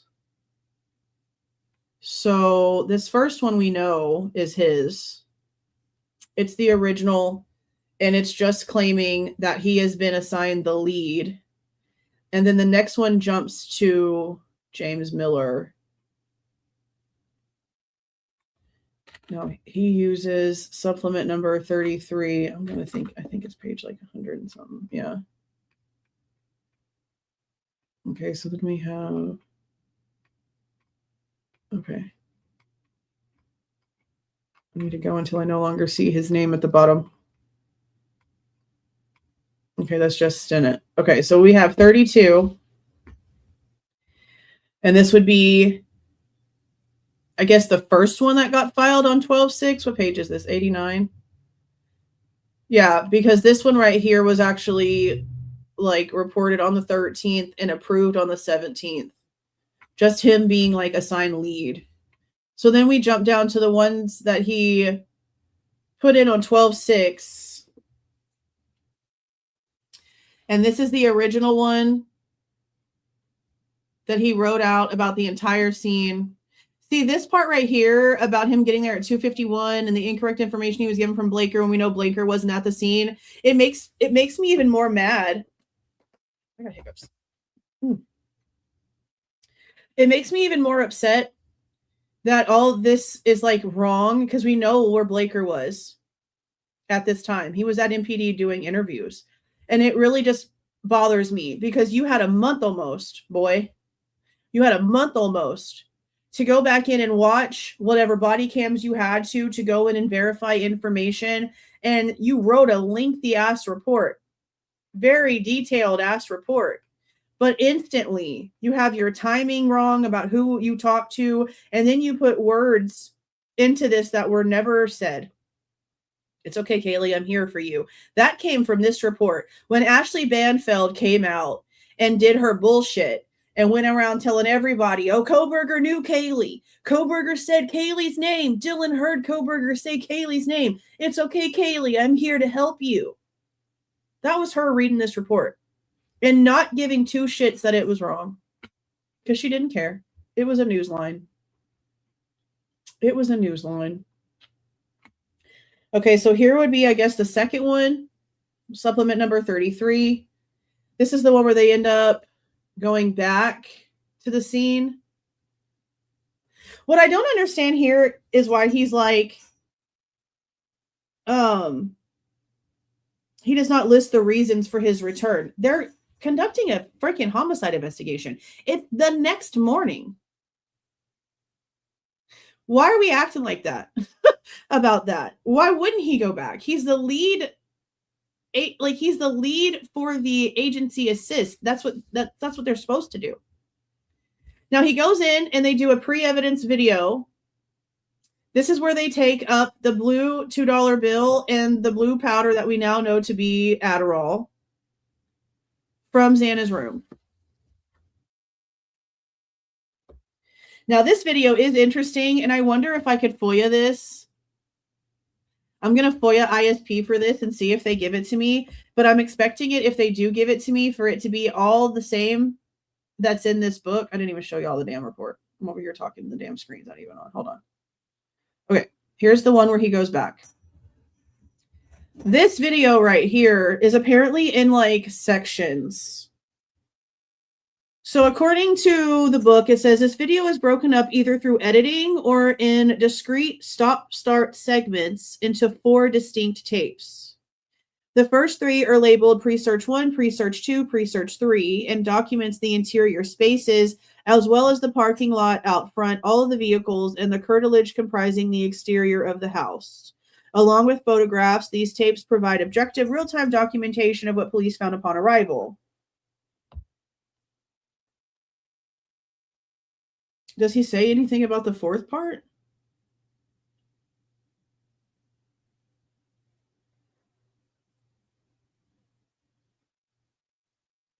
Okay, so this is where he's talking about the timestamps. So I wanted to see what he's talking about here. Oh, I see okay, I see the problem. I see. Okay. So right here it says that they get there at 11:24 in the morning. Then we have at 11:25 a.m. and then it has 11:28 p.m. And then down here it has 2:12 p.m., 2:16 p.m., and then 2:18 a.m. So it's just errors. It's not impossible to figure out what's going on, because he says, at first glance, it seems impossible to tell if timestamps 11:24 a.m. and 11:28 p.m. indicate a typographical error or a 12-hour gap between the pre-search videos and the actual search itself. But photographs appear to indicate the latter. I don't believe that, because none of the photographs that we have timestamps on them. We aren't even being told like what date they're from. They're all being just given to us all together. We have day of, we have 3 days later, we have a week later, we have all kinds of different time frames. And we know damn well it's not taking 12 hours to do these 4 little bitty old things, okay? So what I'm going to assume with some common sense, instead of trying to like see things that aren't really here, we've got 11:24 a.m., 11:25 a.m. This should be a.m. And then from 11:28 to 2:12, they seem to have done whatever they were doing inside the house. That's still a few hours. That's plenty of time. So then we have 2:16 where everything was finished. And then we're just going to say this is p.m. because typos happen. And considering that the minutes are so close together, and we can obviously see that this is not going to be taking that long, the problem here is that someone who's been a cop for almost 20 years is careless. Someone who has been a cop for 20 years is careless. This timeline is not impossible to figure out. It's just irritating, because why do we have these typos when these reports were written so freaking long down the line? This should be concreted, verified, and defined information. And instead, it's just all over the place. That's the issue. The not professionalism. So then we have on the 17th when Jenny and Carrie and Tara and Wyatt Berry go back for processing. This is where all of our photos come from. Not these, obviously, because the bodies are still in these photos. But let me give you an example.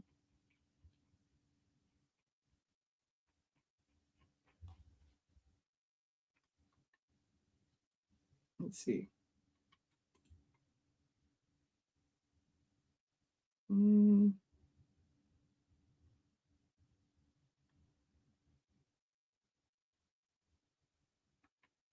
This one. Stuff's moved everywhere. Okay, like these photos right here. No, he might still actually be. You know, it's hard to tell. But it's more like,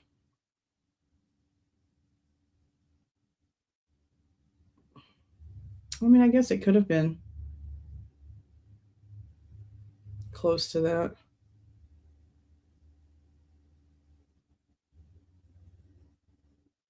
See, there's his pants from the night before, the formal.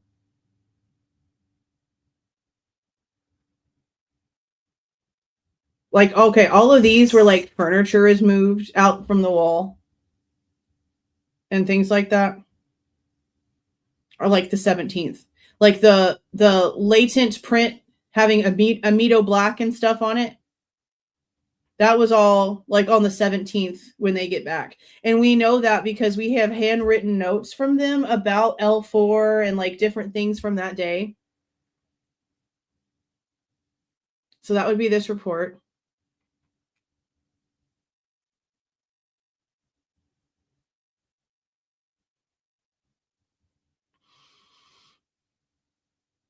Evidence all went into a secure temporary evidence locker. Okay, so what is this? This is like number 4. Report number 4.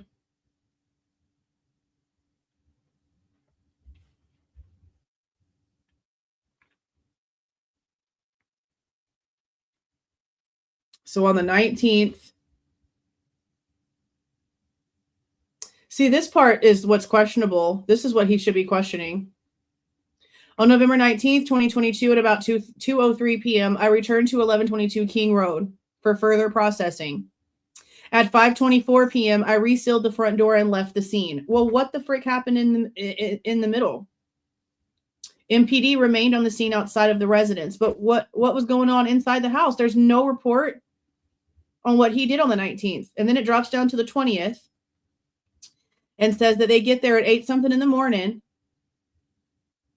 And then about 40 so minutes later, a couple other people show up and they start doing more evidence placards for power cords. And I guess this is where we see Dylan's diary being taken in.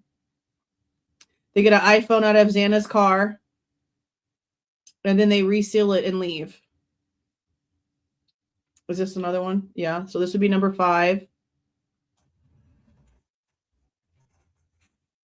On November 23rd at 6:23 in the morning. They go back at 6:23 in the morning. Whoo, shit. I wonder what prompted that a few days later to go so early in the morning. I marked evidence, numbered placards, photographed exhibits for Van's portable speaker. A blue-colored UE portable speaker located on the stool in the kitchen, and the black JBL speaker. So when do y'all get the freaking Alexa? Because this blue one is not the Alexa in the bathroom. There's literally a bar stool in the kitchen, and there's a little speaker on there. He's there for an hour and then leaves. And then it drops down to Caitlin Jack. Is there another one from Talbot, or is that it? Nope, here it is. This would be the last one. Yeah, look, 12/6/22. Okay.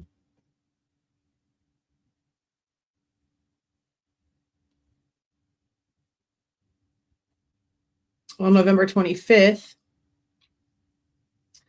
10:22 in the morning, they go back in and they collect more evidence. Here's the Amazon Fire Stick, a Kindle, Canon portable printer, Amazon Fire Stick. And then they leave at 11:51. Here's another one, file 12-6.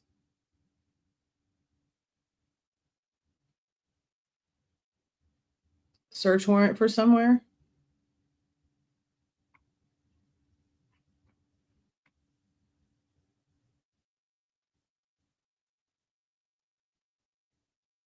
Okay, so this was the warrant that they got for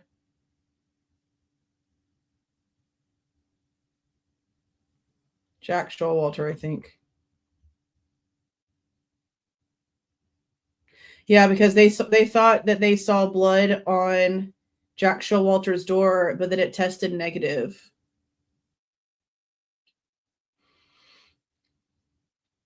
And so here's another one from 12-6. Is this where they go into Jack's house?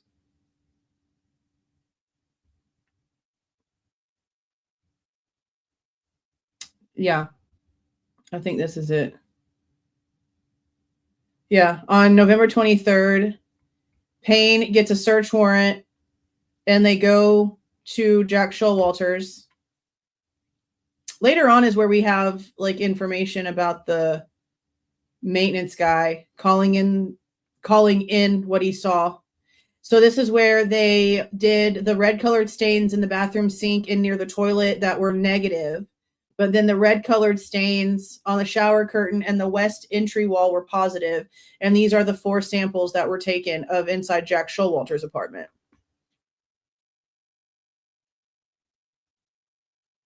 And there's a video. I wonder if we could FOIA the video. Okay, so here's another one. This is the next day. This is 12/7. I don't know why he would have like waited so long to write these reports.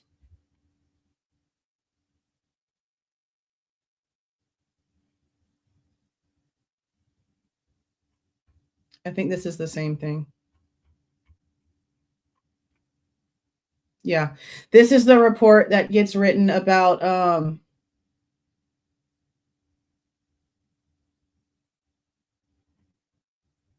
someone buying a knife, I think.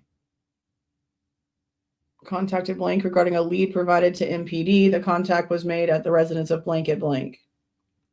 Upon arrival at the residence, blank came to the door. Detective Barrett advised blank they were detectives with the Idaho State Police conducting follow-up contacts with persons in the Moscow area pertaining to a homicide investigation. Blank was advised that the lead had stemmed from his recent online order, so somebody that bought a knife.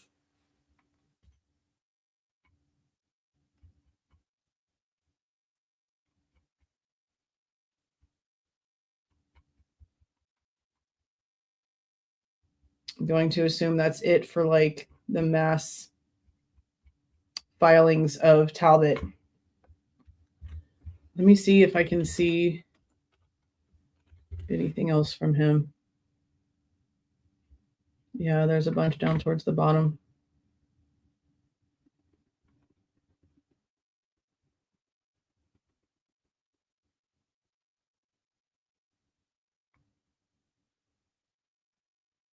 This is him being subpoenaed. I guess those are the only ones that he's looking at when it comes to the 12/6 stuff. Okay.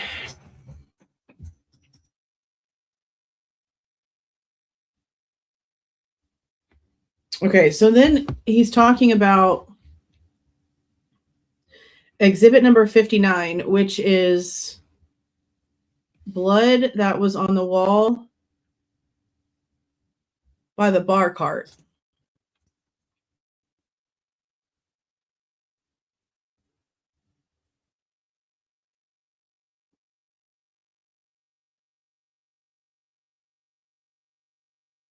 I think he was freezing. Okay. Blood by the bar cart. So let's see.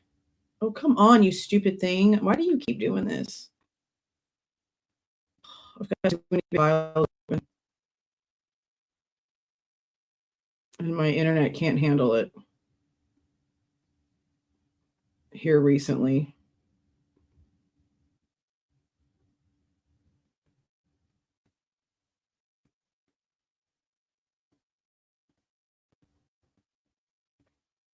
Come on, get your life together.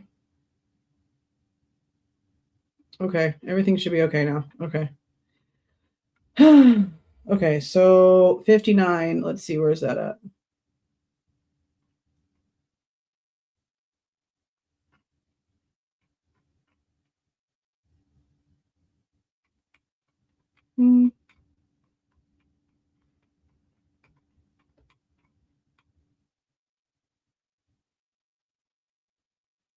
Is 59 even in this report?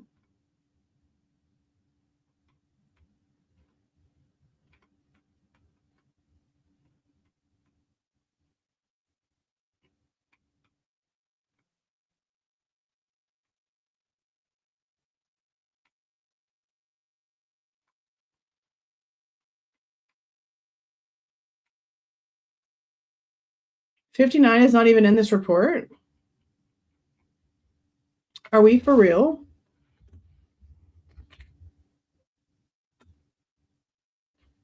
$59 is not in this report. Okay.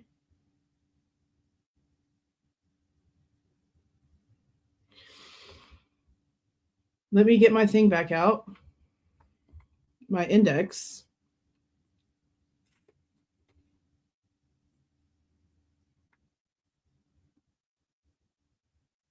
Oh, thank you for joining, Crystal. I'm just not looking at these guys. Oh, and thank you for the gifted membership, Shannon. I appreciate that. Thank you so much. Congratulations to those who got those.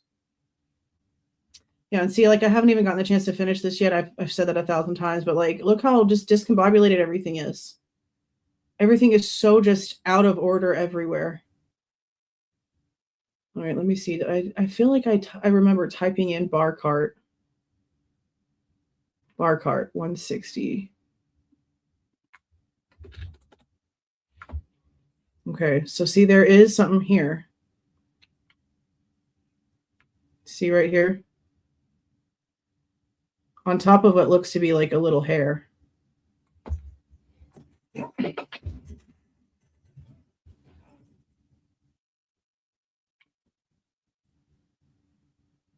See the hairs here? And then here's what they say is blood. I wonder why it's not in Sutton's report. Did they like not give her pictures? They didn't give her pictures?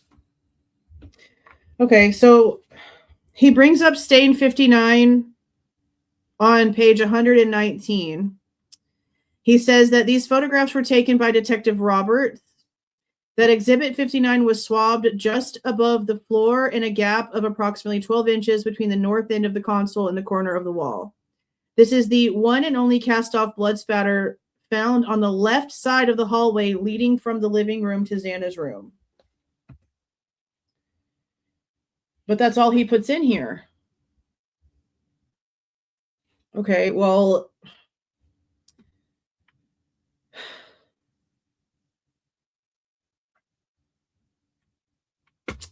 let me pull back up the damn forensic report and see if I can find where exhibit 59 is mentioned.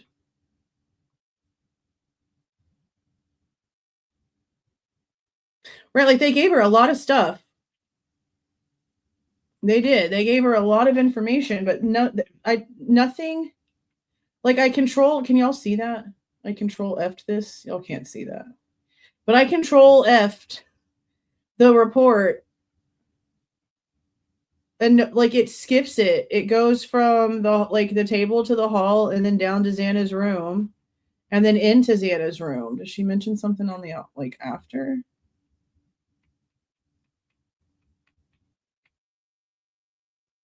No.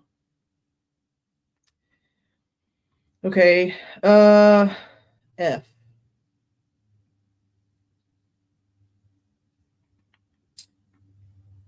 So I'm going to just look for the number 59 in all of this, which would be bioreference sample listed here.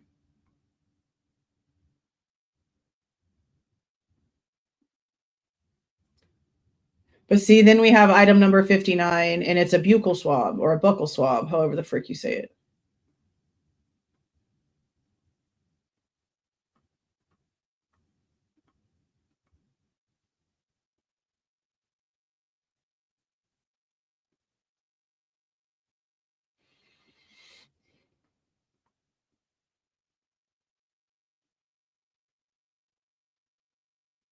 The majority of the 59s in here are just timestamps.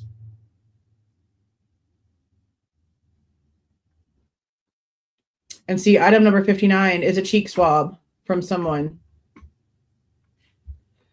according to this. So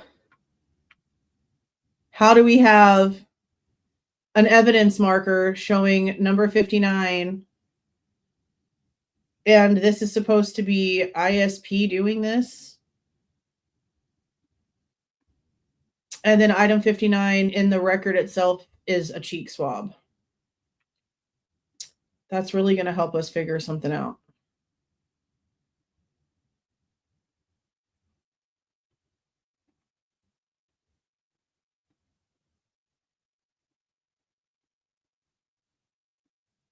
It's not going to be in these DNA reports. I need it to say like item number 59,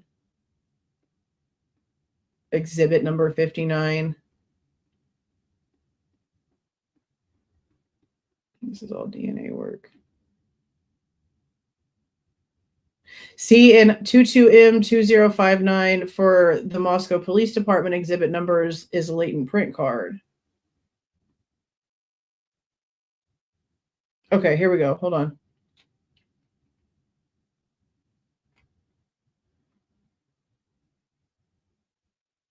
Okay, I think I found something. Hold on.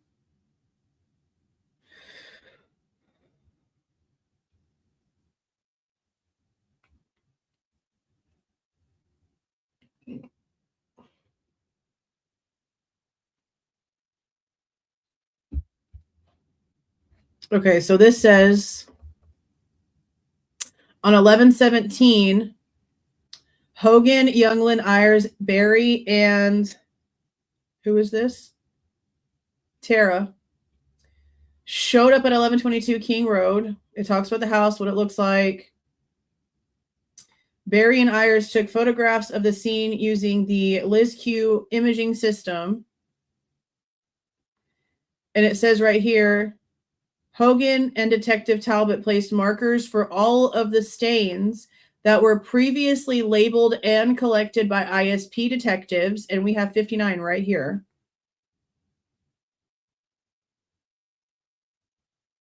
So who is Detective Roberts? I guess they previously labeled it. And this is being done on the 17th. So I'm guessing that person would have gone in the day before.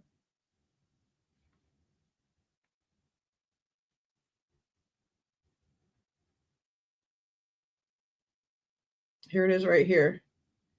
Right of the bar cart in living room. Okay.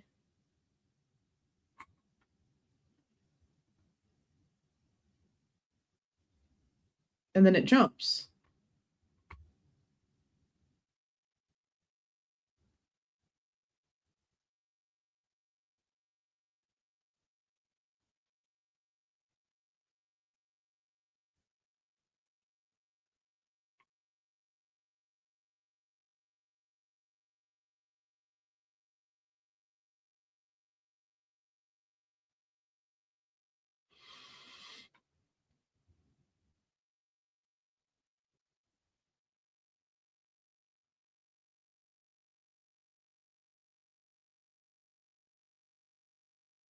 Cleared on 11/18.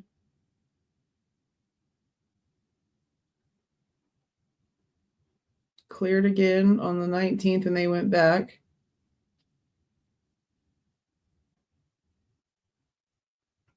So what did they do with it? Because like, okay, 91, the 91st time that the number 59 is in this report is right here. But then you go to number 92 and it drops down here to hair and cigarette butts and the hand, face, finger markings on the window outside the kitchen and the router and the modem and the Prius. And it talks about 59 images being taken. So we don't have any, they didn't do anything with it.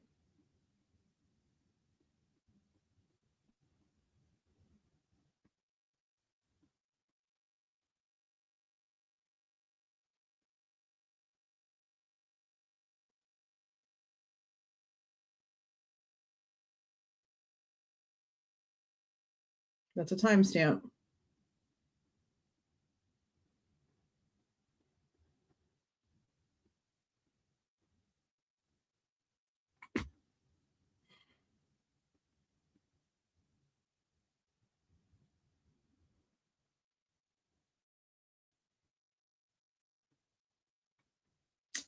Oh, it's freezing.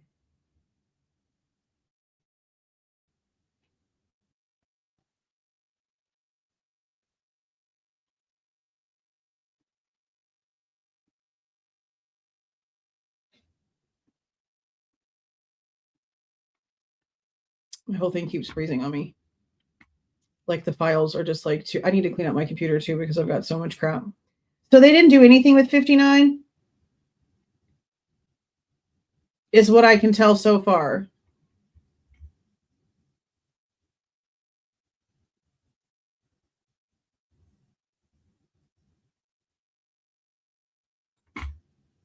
$1060 of the report. All right, let me go back and reopen it.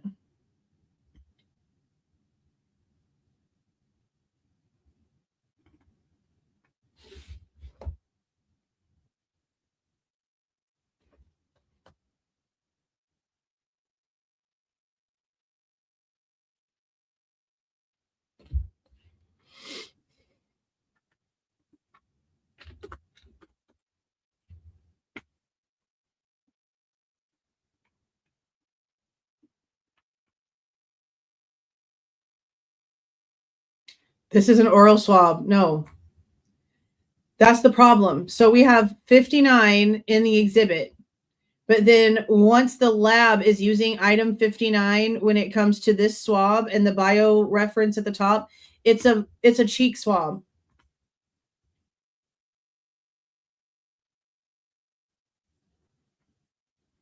That was the issue that we already came across.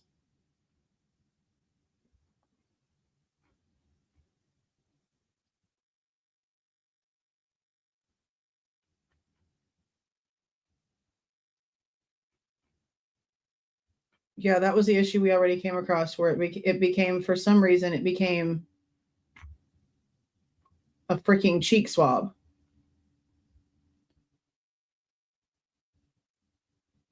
But that's the issue that we've seen with a couple of different things that they come in here and they renumber.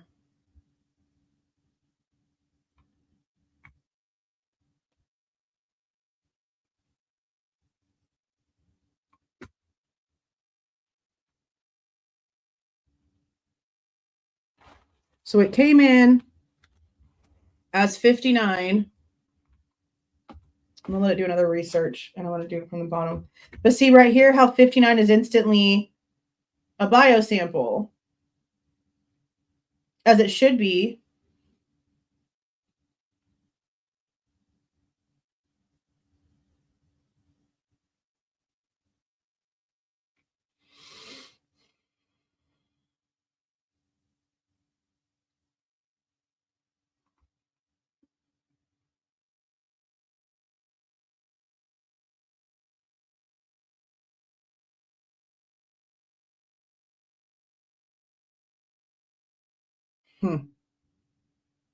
Like untested. Is it coincidence that number 59 is directly directly opposite of stain F, and both don't have answers? It is interesting, isn't it? That is interesting.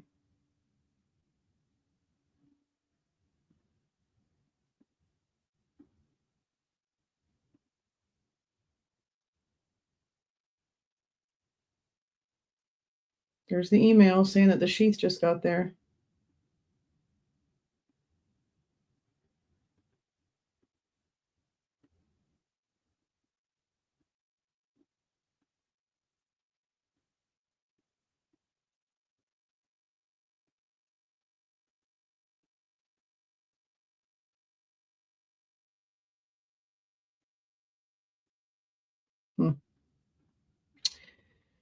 Well, that's interesting. I'm going to have to look in the unredacted stuff that we got to see if I can see anything else. Because, I mean, at this point, it looks like he's accurate. That they were completely overlooked by the team because they didn't do anything else with it. It's not even being listed as anything important. And yeah, it is right across from the unknown stain F where the table would have been. And there's a hair next to it. Like a little circular curlicue hair.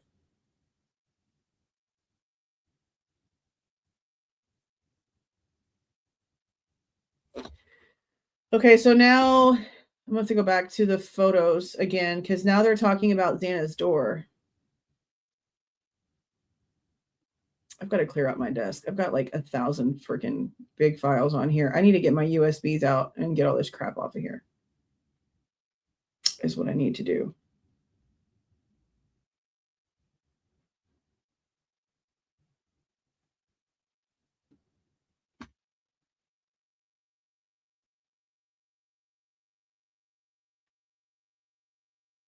Give this a second to load up.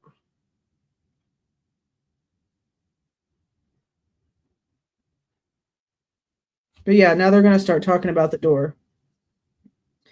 And Xana's door is interesting. Not just the fact that there is so much blood on the door itself, but also the fact that there's blood on the back of the door.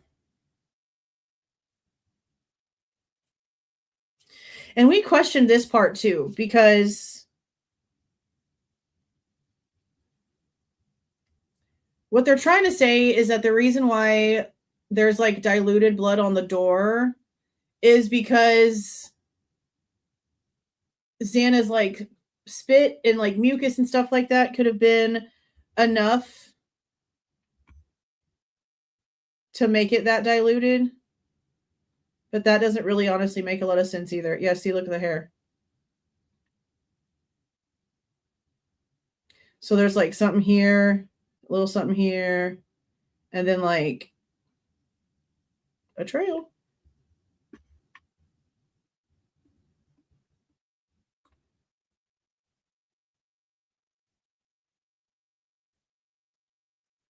Interesting. Okay, hold on. Let me go back and get my index so I can see where Xana's door is.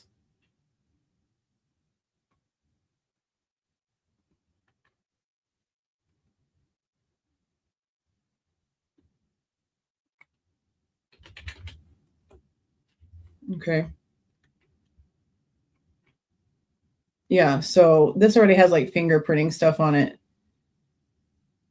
But there's like a swipe. There's darker blood down here at the bottom. And then what they consider like blood right here also coming down.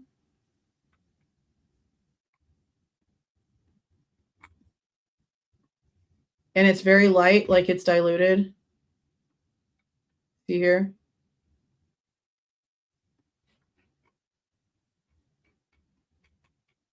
But then we also have this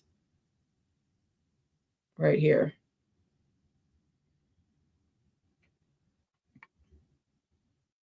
And they're trying to say that because of the injuries to Xana's mouth and nose at the autopsy, that all of this dilution could be from that. And I just don't feel like that's the case. I mean, again, I'm not a freaking expert, but it seems like this is very diluted for it to be spit or for it to be any sort of mucus related.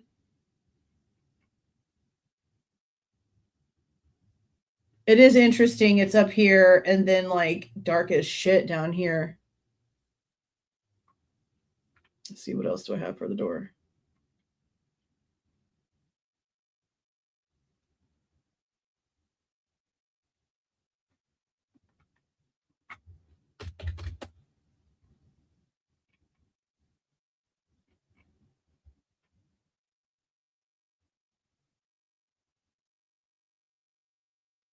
This hallway actually looks like pretty ominous.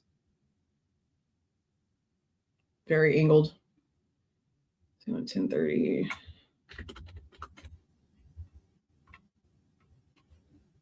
Is my head in the way? Sort of. Let me move me.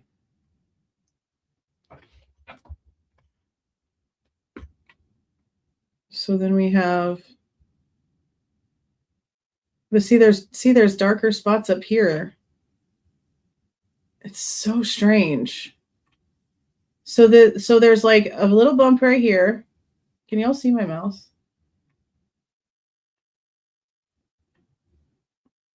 I can't see the screen. Can y'all see my mouse? So let me make sure real quick. Okay. So we've got this little piece here, and then like this. Then there's something here, and this also looks like a scratch. See how it's like brighter white, like it was just scratched? Right here. We have it goes like this, and then it goes down right here. There's a spot. There's a spot here. And then all right here into these areas. And it's all decently diluted, like all of this right here, right? But then this is a big glop, and this is a big glop. These are dark, big glops up at the top of the dilution. And then it's like from here, and it goes all the way down, and it's a very diluted trail. In between these very not diluted trails.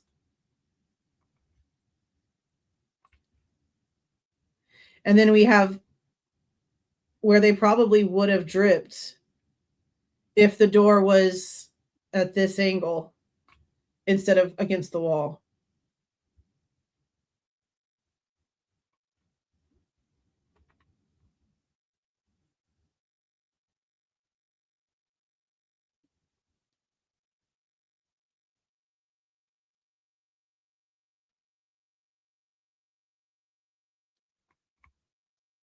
How do you have a big diluted trail right in between two very not diluted trails?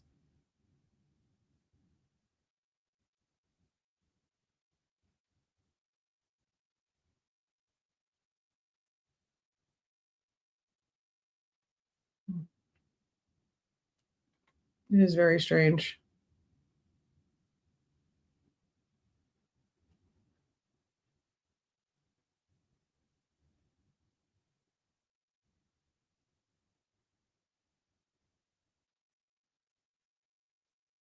Why in the frick is just that little piece got a black box on it?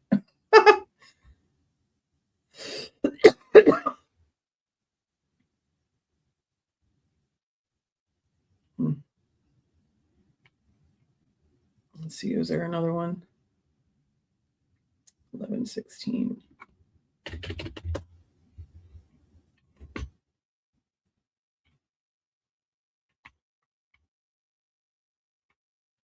Yeah, see, 1, 2, 3, 4. 1, 2, 3, 4. 4 trails, 4 drips. And then more drips out here.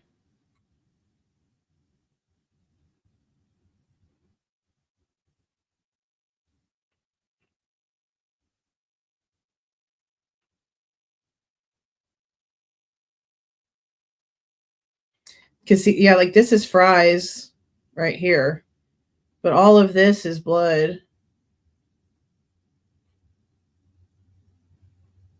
All of it.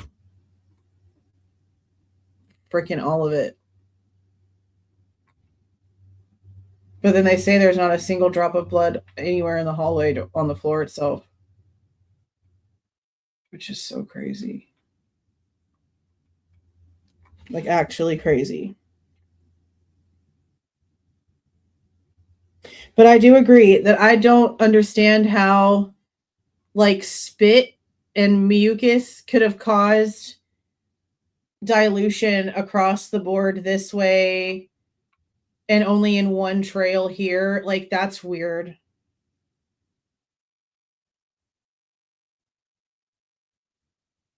And he's not wrong in saying that the upper portion of the door doesn't match the bottom portion of the door. because the top portion is so freaking diluted.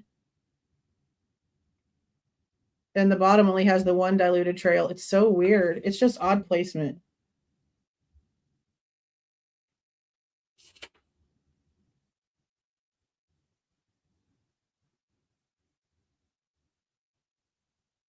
And I'm trying to just like skip over everywhere where he mentions that the DNA on the side of the table is Xana's, because there's no reason for me to keep repeating an incorrect detail.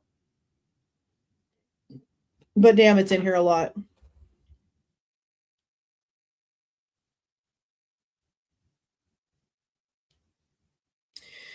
Yeah, this is where he talks about the Snapchat photo that was taken, but it was at 1:33 and not at 2:27. I don't know why, when he's the one who gave it to us, why he has it in here as 2:27.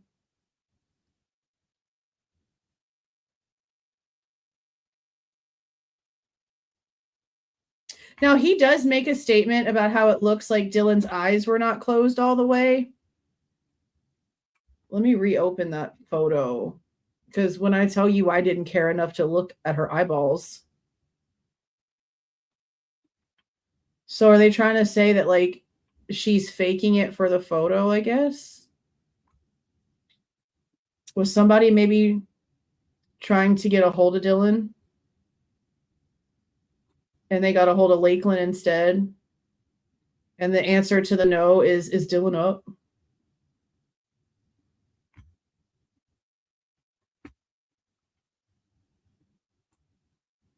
I mean, I don't know. Does she look like she's faking it?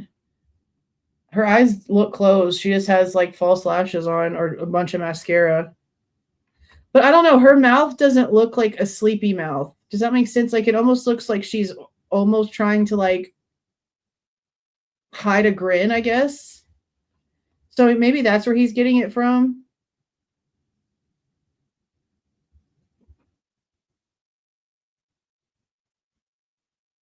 I don't know. But her eyes look closed. Her eyes look closed.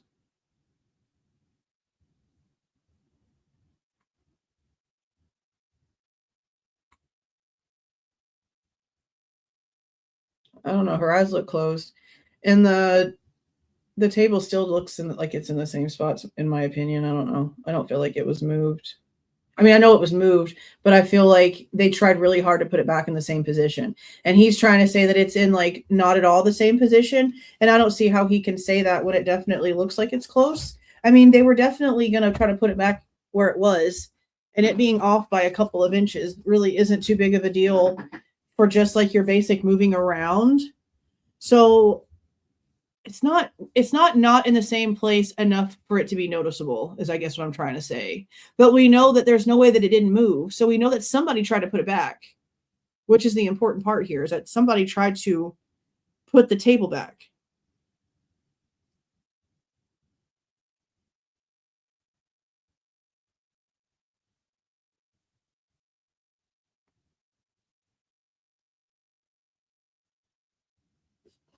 So then it shows a portion of Bethany's interview from the 16th that talks about, Bethany told me prior to hearing the firecrackers, she thought she heard Murphy bark. She also heard what she thought was the beer pong table moving and cups falling.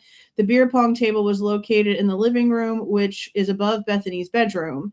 Bethany stated she was not sure what the sequence of events were for sure, but she knows she heard Murphy bark, the beer pong table, and then firecrackers first before she called Dylan to see if she had heard the same thing, which we know she didn't, which also doesn't make a lot of sense to me because Dylan's room is right there.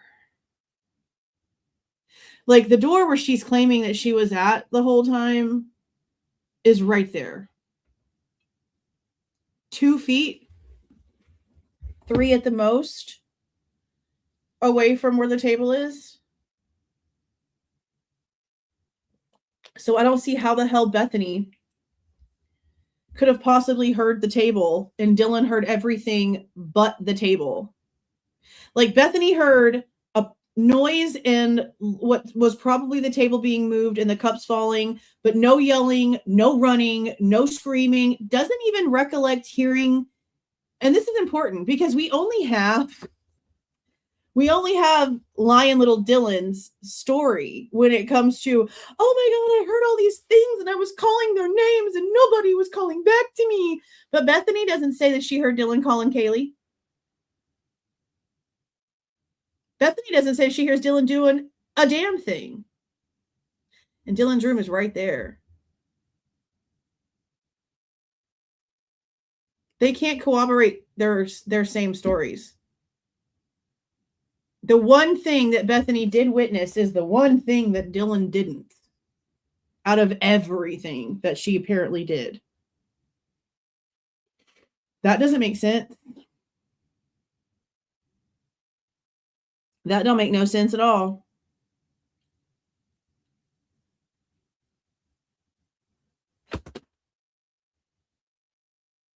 And I think that's it.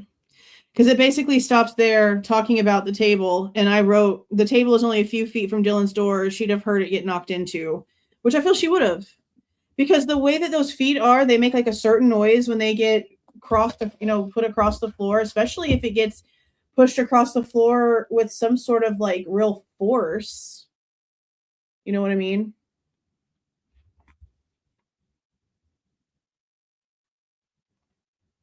I mean, I would if I could, but everything's redacted.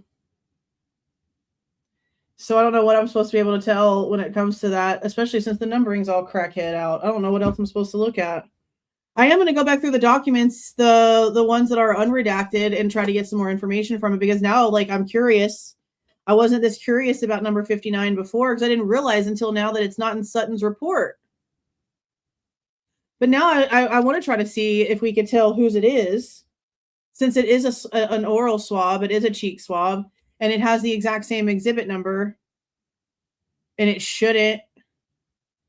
So, yeah, I mean, I would like to know more. I just don't know how I'm supposed to be able to tell that if it's redacted and they're being so secretive still. So, I don't know. I mean, you don't even need the ex-resident. Dylan says it herself. She literally tells Noons within the first few minutes of the interview outside of the house that you can hear everything. So you can hear everything, and Bethany can hear solo cups falling on the floor, but you can't hear the table moving. I just don't understand. I don't understand that. How did you see any of that? Like, if it's redacted and they don't have information, how did you see that? Well, I know, girl. I know. We just realized that it's not. Because I don't even see where stain 59 is being even looked at. Like, it's talked about in that one piece that we read through, but then it skips down and doesn't give like any information about them doing anything to it. And the only 59 in the report is an oral swab. And it shouldn't be crisscrossed like that. That's the problem.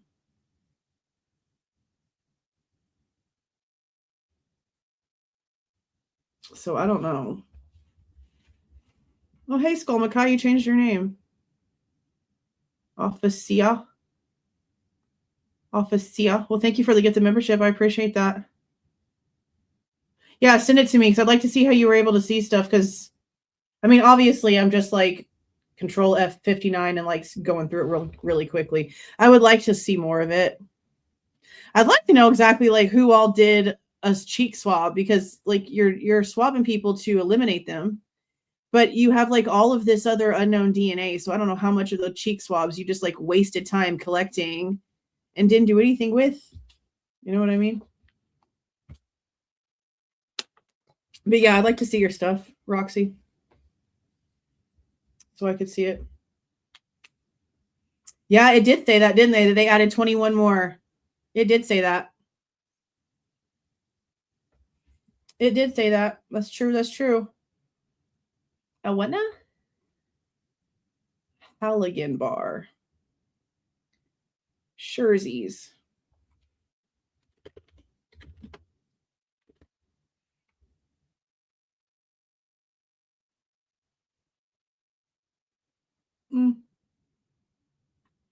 I don't think this depicts the way that she described it. I mean, it has like an arrow at the end, so I could see like maybe why people might think that, but I don't know. The way that she's like, she's doing like, can't even like do it. Something like this. I don't know. It's so freaking strange. It is a firefighter's tool. I mean, yeah, maybe. I just don't feel like it does the thing. She does a thing. I mean, granted, she's full of freaking shit. But let's see. Let me go back to that part in Dylan's interview so that I can get her hand movements.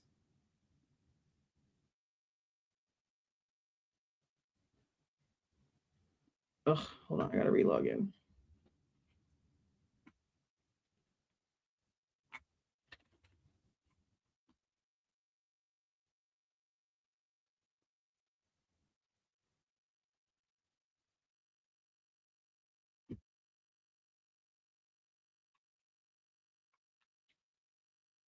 Hold on. I want to pull up the part where she's doing it.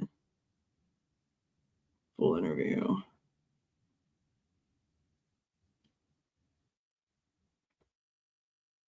Because I know that like she actually says the word vacuum in the interview.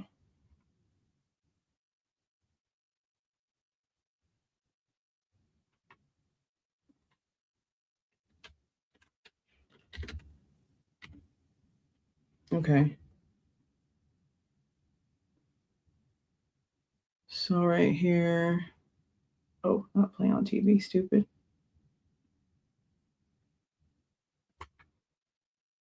Full screen. All right, this is where she's talking about it. Sounds so Now you say this. like it was cylinder like this, and then it went straight out and in. So I don't. Maybe. Almost like a arrow, or Yeah, kind of. Okay. It was weird.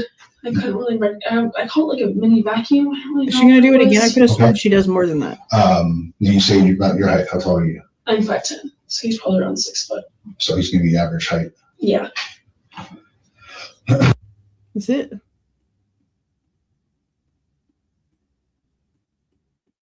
That's all she shows. That's all she does. And Kaylee also came with Maddie at the same time from the club. So between that time, obviously, you're not hearing anything. You had something to drink, so obviously you're gonna sleep a little bit deeper, right? Yeah.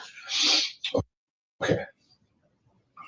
And then you hear her. She says what she says. You hear her hitting the stairs. You open the door, cry out to her, Yes. and then you close the door because you're scared, Yes. right? What happens at that point? I opened the door again, and I heard what I thought was Kaylee crying in the bathroom, and I heard this man's voice say, "It's okay, I'm gonna help you," but it wasn't like in a nice way. Like it was just weird, and it was a voice I've never heard before. Okay. And then I called out to her, and there was no crying after that. I don't really know what happened after that. So when you opened the door, you thought you heard Kaylee crying in the bathroom? Yeah, Okay. but it could have been Xana, but I thought it was Kaylee at the time. Okay.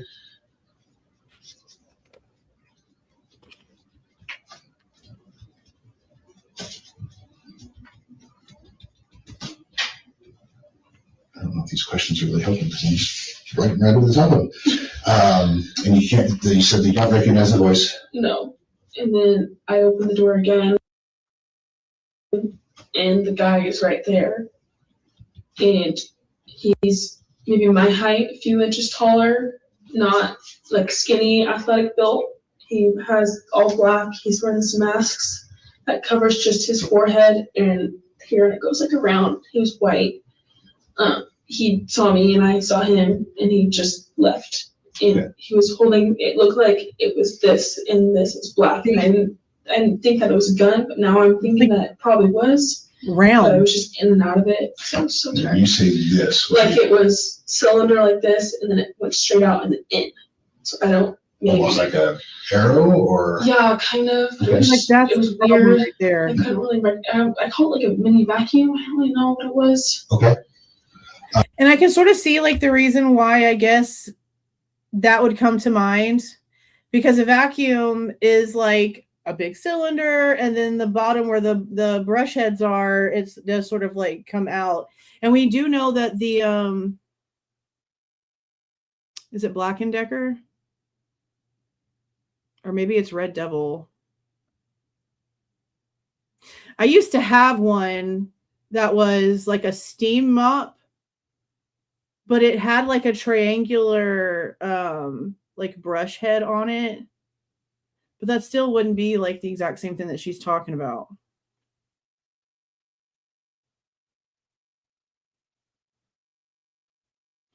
But yeah, see how she like cylinder and then out more. So I don't know, man. Like it could be something like this, especially if it is bigger, like y'all are saying. Like y'all said it, this is like a firefighter's tool. $300 for this thing. Whew! Damn. And it's on back order. That's crazy. That's crazy. I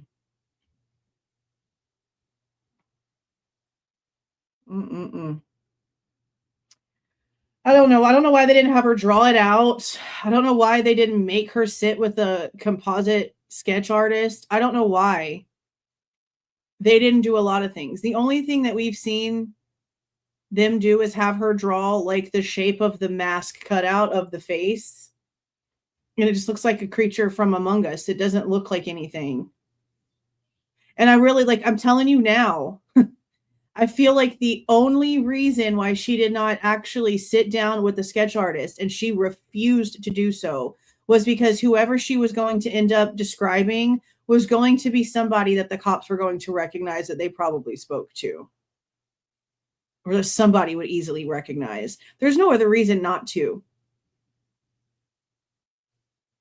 And then again, we also know that Kohberger's eyes are so deep set. He has a very prominent brow area, and his nose is large. How would you not recognize that? A few weeks later, how do you not see that face on the news and recognize it if he's the guy? Prominent ass freaking features. You're swearing he's looking right at you. How would you not recognize that? There's only one answer. You know? Okay. I guess that's it.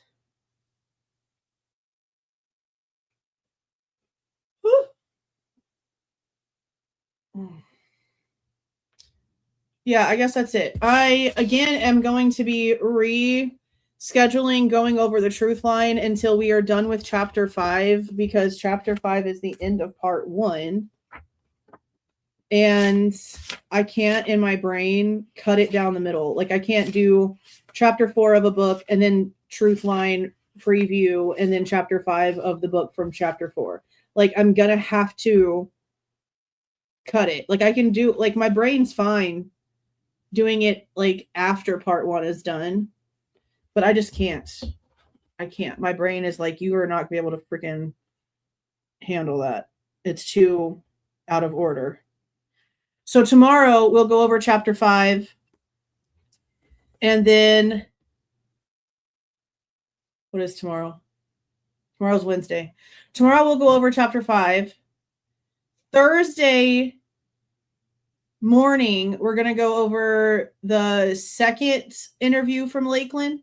And then Thursday night, we'll probably do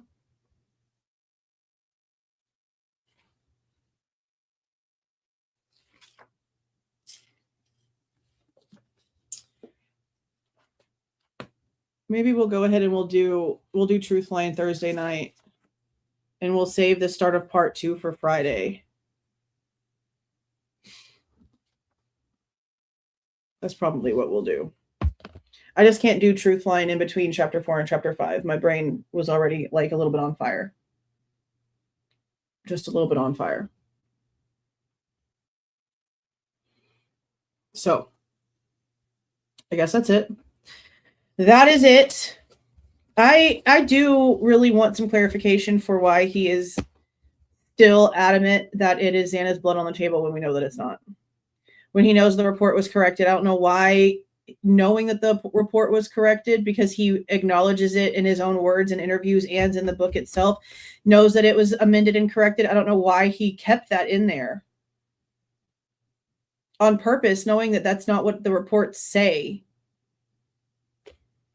His wife also helped research. He has an editorial team that helped research, and so many things, man. And it really sucks because there are some points that he's got good points. Stuff that we've been talking about, questions that we've had, stuff that he worded a certain way to where it sort of like hit differently and really kind of hit home.